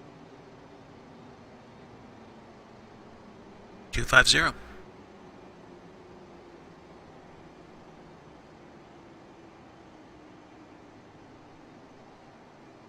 And so I don't forget,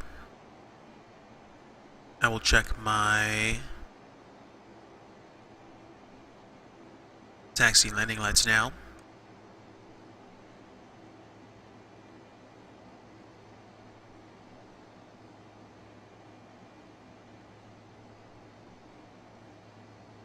Okay, so we're going direct Canny now, and we will be to Esso afterwards.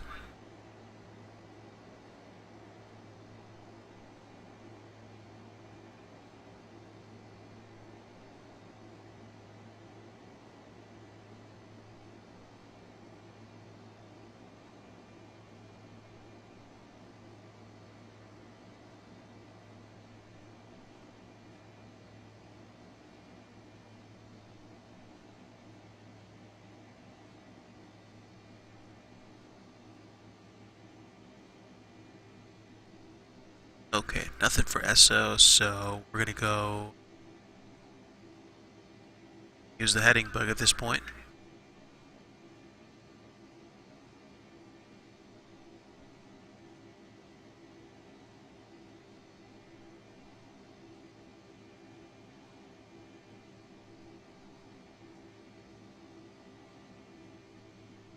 So turning heading 020 to see if we can get lined up for Esso. We've been descending. Let's put a little extra pepper on it, see if we can get down.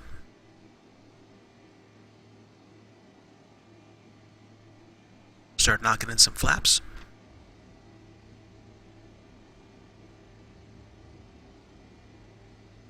Flaps 2.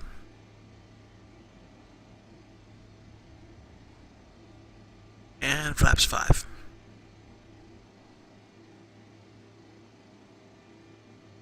Oh, no, that's flaps 5.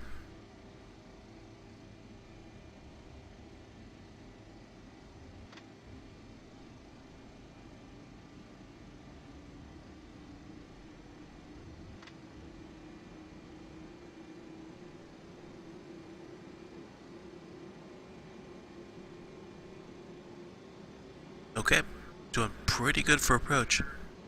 I'm gonna try to tune the I'm gonna try to tune the ATIS one last time.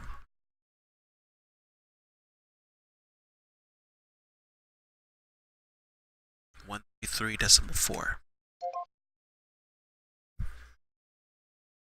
Okay, still nothing.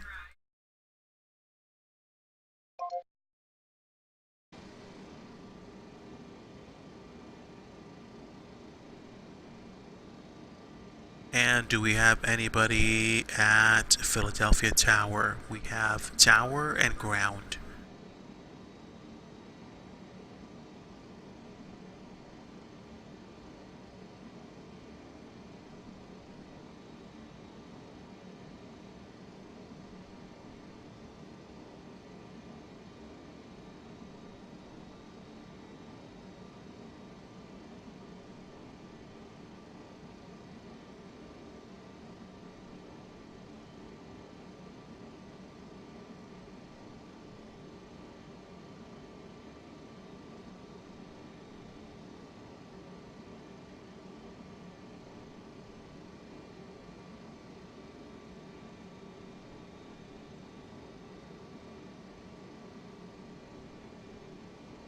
Still descending. let's turn this in a little bit.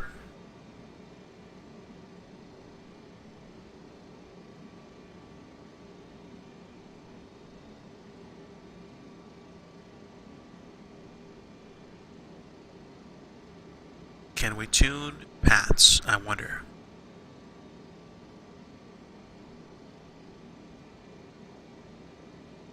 No, that would be a no.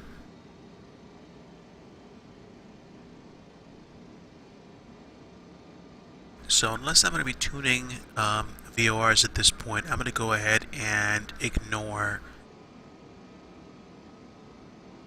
GPS as an option, except to get turned appropriately.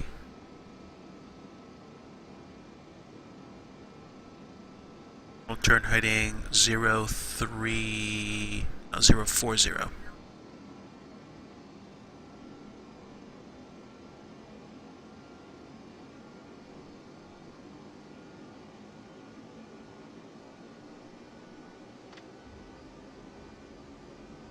Laps 10.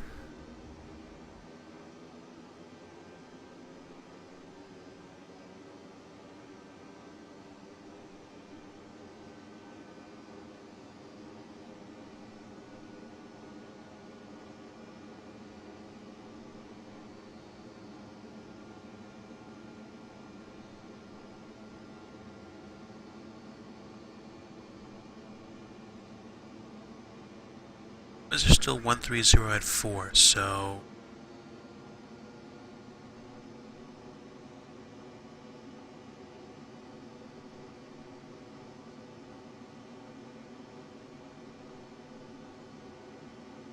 I'm probably going to turn direct ransom.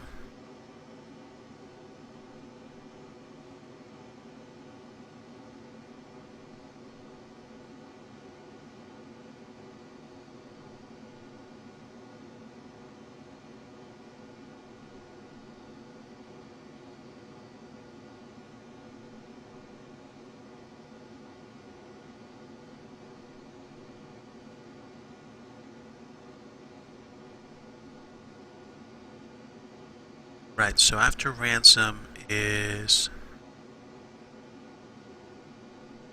Ojik.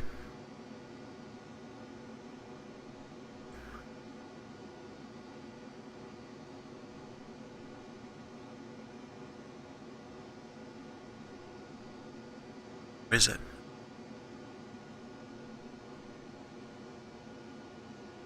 Ransom, we could probably go.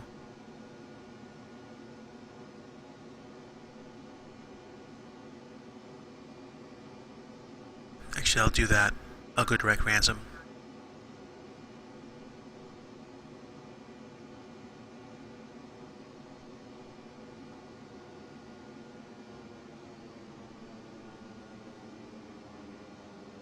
Turn to 020, and let me tune in Philadelphia Tower and see if they can give me any kind of help.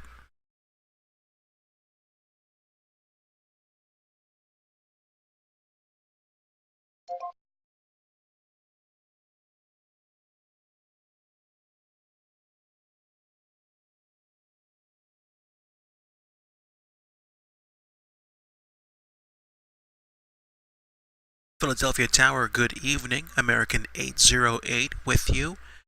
10,000, approximately 30 nautical miles south-southwest of Ransom, inbound to land.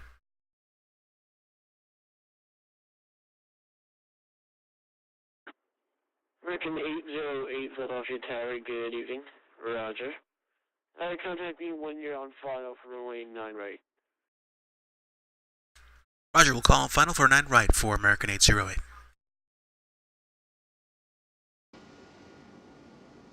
Okay, so no complaint, no argument there. We will take ransom, and then I think from ransom I could probably go due north and start seeing if I can see the oh yeah, there we go.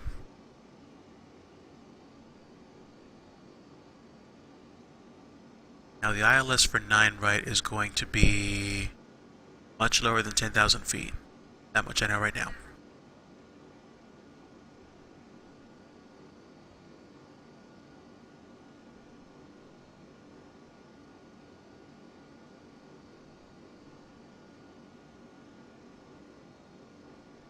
ILS 9 right.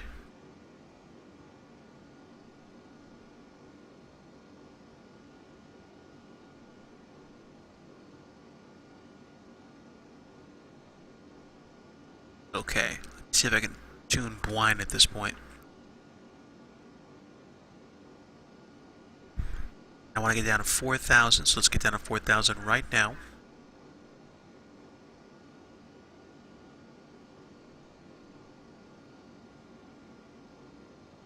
And slow down a little bit more.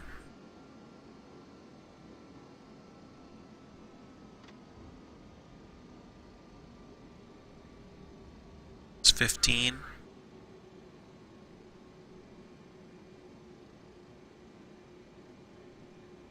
Right. Can we tune blind?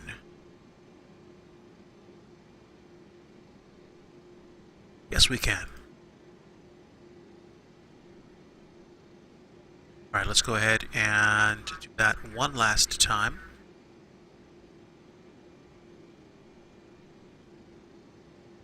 Nine right will be 109.3 at 087.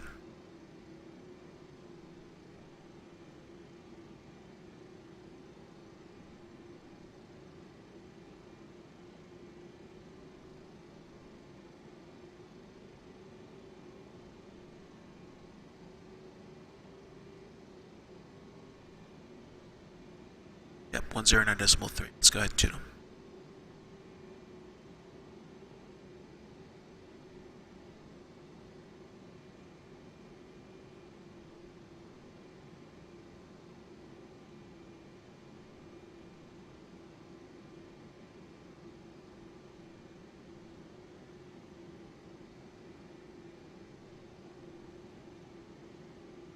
Okay, so both radios tuned. 8 nautical miles dropping.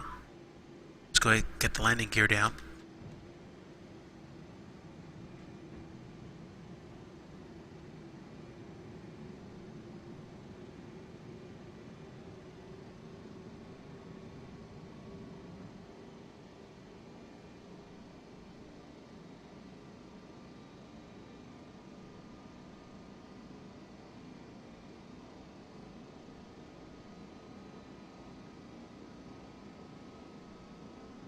Okay, pretty close. And let's go ahead, set heading bug, switch to nav.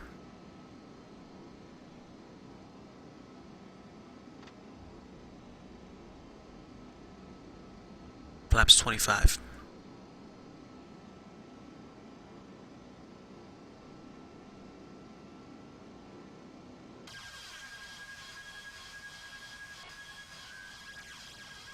Coming in.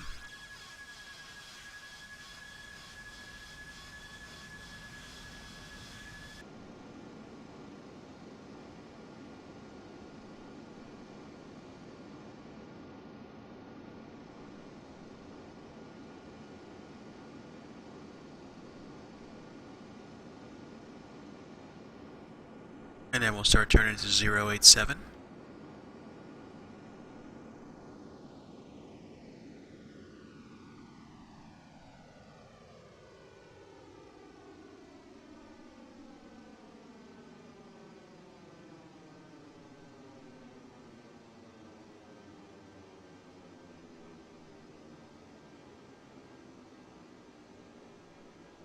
Okay, here we go.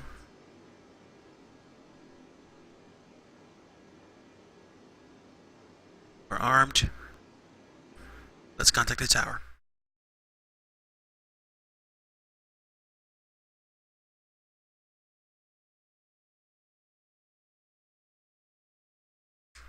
Philadelphia Tower, American 808 on final, runway 9 right. American 808, Philadelphia Tower, wind 140 at 4, runway 9 right, clear to land. Clear to land, runway 9 right, American 808.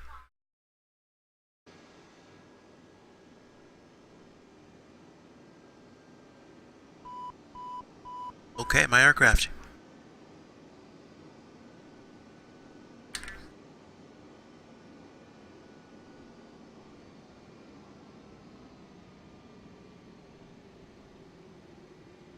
Okay, way above glide slope.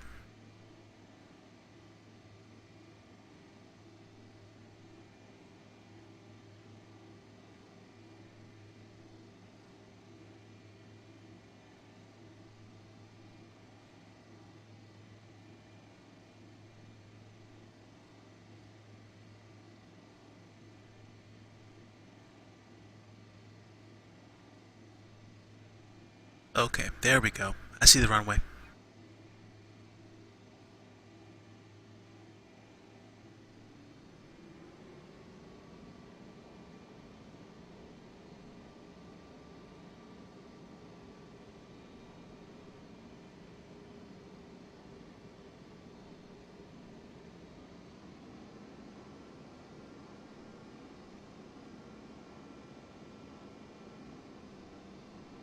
Okay, there we go. So,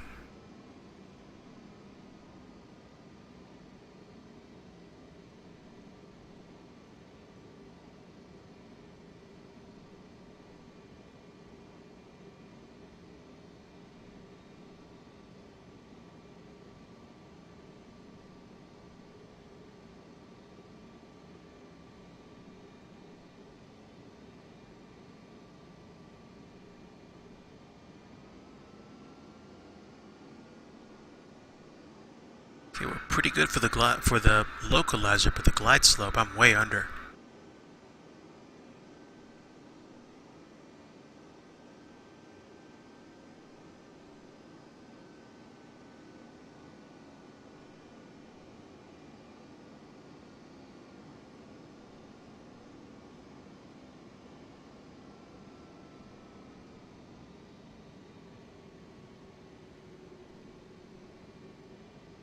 Okay, here we are. We're going in.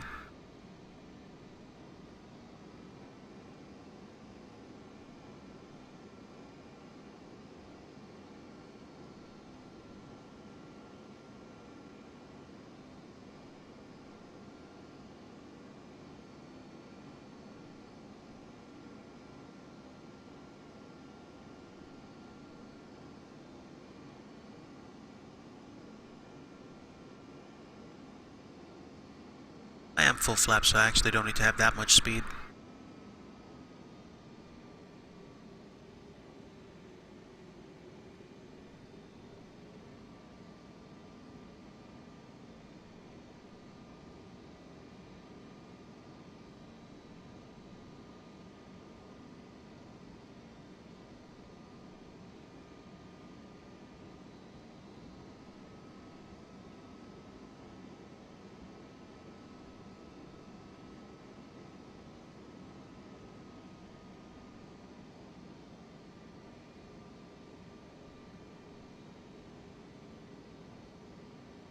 Okay, pretty much don't need to look at the glide slope at this point. I can eyeball it from here, I think.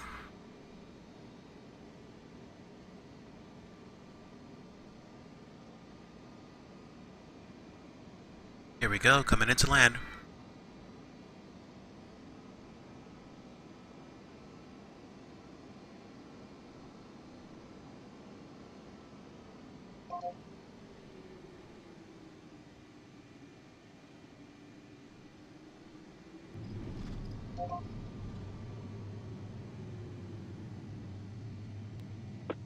Virginia 08, welcome to Philly, exit left when able and contact ground 12839.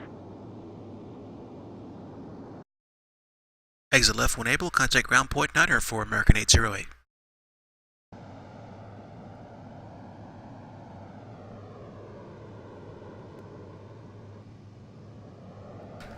Okay, here we go.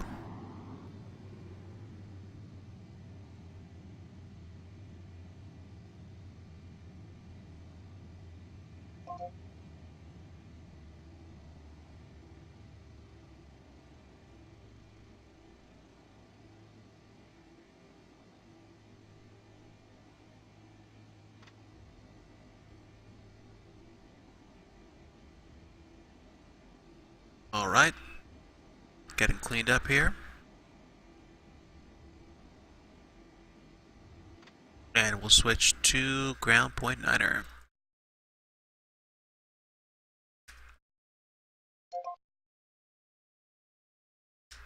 Philadelphia ground, good evening. American 808, ready to taxi to the gate.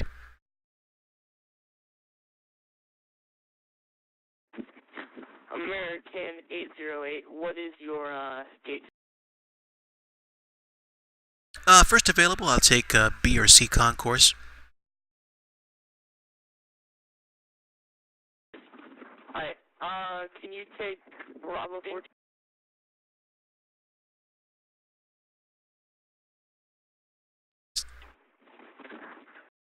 Say again for 808. American 808, can you take Bravo 14 as the gate? Bravo 14 works fine. Alright, American 808, taxi to gate Bravo 14 via Sierra, form. Actually, no, sorry. Taxi to gate Bravo 14 via Sierra, November, jet, cross runway 27 right at November. Okay, taxi to Bravo 14 via Sierra, November, and cross runway 27 right at November for 808. Okay, so we are down. I believe we're at Sierra. And we're going to go Sierra, November, 27 right. Yep, there we go.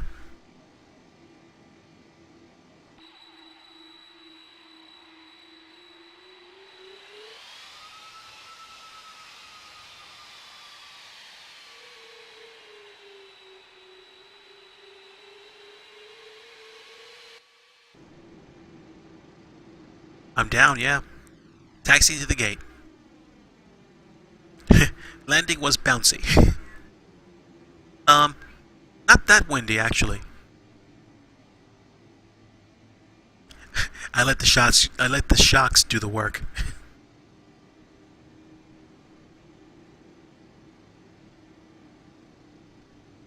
Alright, so folks, welcome to Philadelphia International Airport. The temperature is very cold. The time is late o'clock. And we'll be at the gate shortly. In the meantime, devices can now be taken off airplane mode. We do ask that you remain seated with your seatbelts fastened. When you do get up and get your carry-on items in the overhead compartment, take care because items will most likely have shifted during landing. And if this is a transfer point for you, we do ask that the cabin give way to those that are making connecting flights. Otherwise, if this is your destination airport, ground transportation accommodations can be made at baggage claim. We certainly appreciate you flying with us tonight, and we hope that you have a pleasant trip to wherever it is that you're going.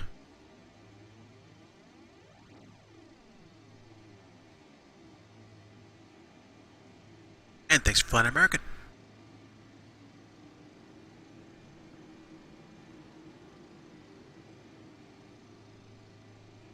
Okay, so we are looking at Bravo Concourse just off to the left.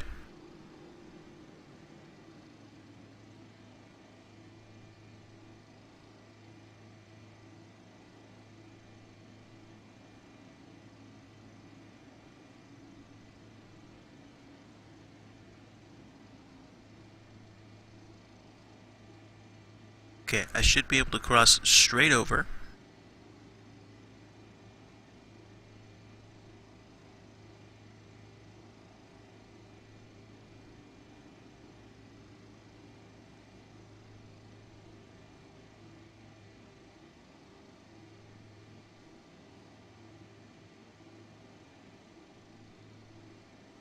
Alright, so let's taxi in here.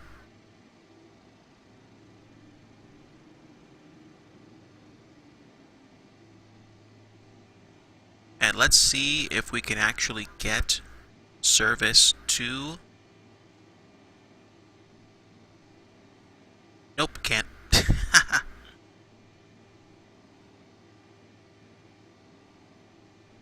Alright.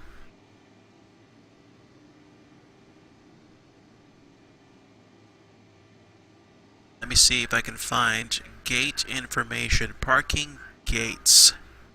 Don't care. Bravo 14 is on the other side of that curve. So, let's go around.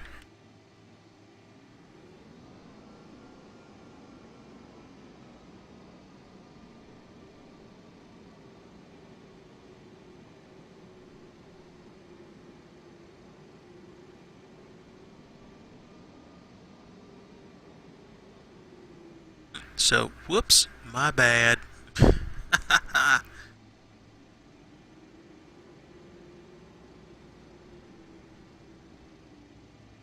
Nope, don't call me passenger pilot just yet, because I will never be. All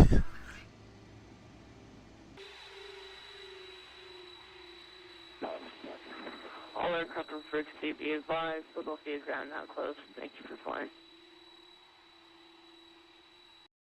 Roger, good night. Okay.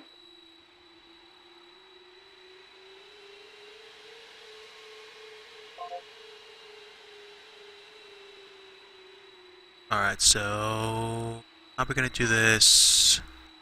I think this will do.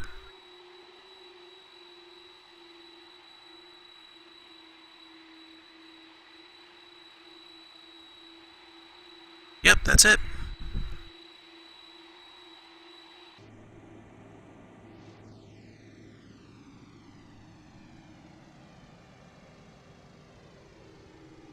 And here we are.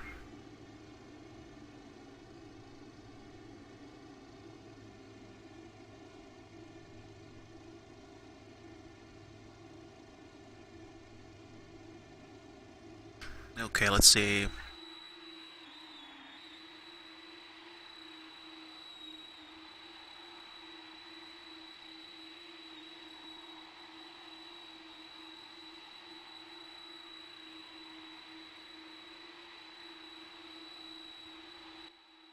I must not be parked ideally.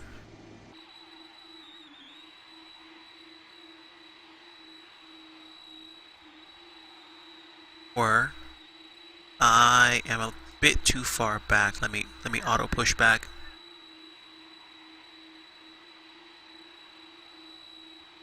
It is hard to tell.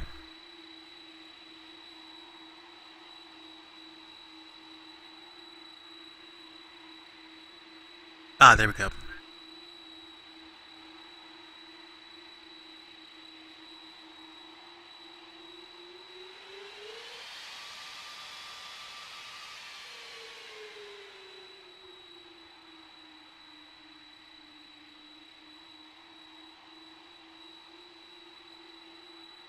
Alright, that should do. That's interesting. Alright, that's fine. We'll let them figure out the issues at hand.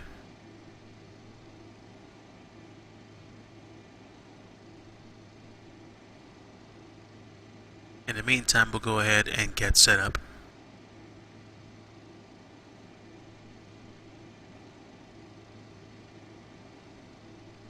On our end.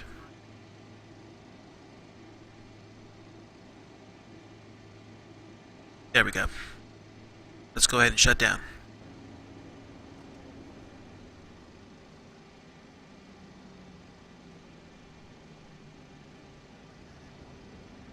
Okay, auto throttle down.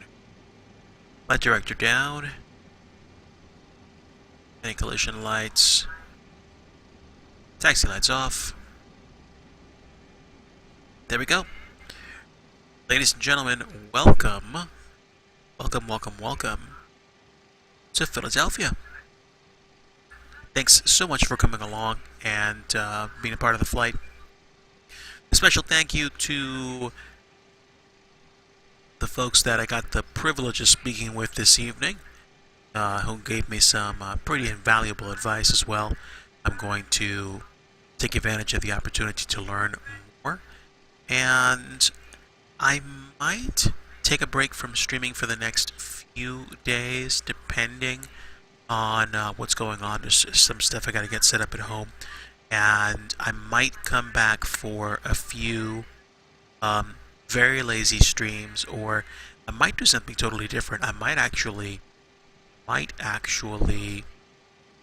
get set up to either try to run X-Plane by any means, or try to do maybe even some off-the-wall flight sim streams, like maybe even doing learning flights and doing stuff like flying when it's easier for me to taxi around gates and stuff like that. But in the meantime, folks, thanks again for coming along so much. Really appreciate your time tonight. Have a great evening. Take care. God bless you. Bye-bye.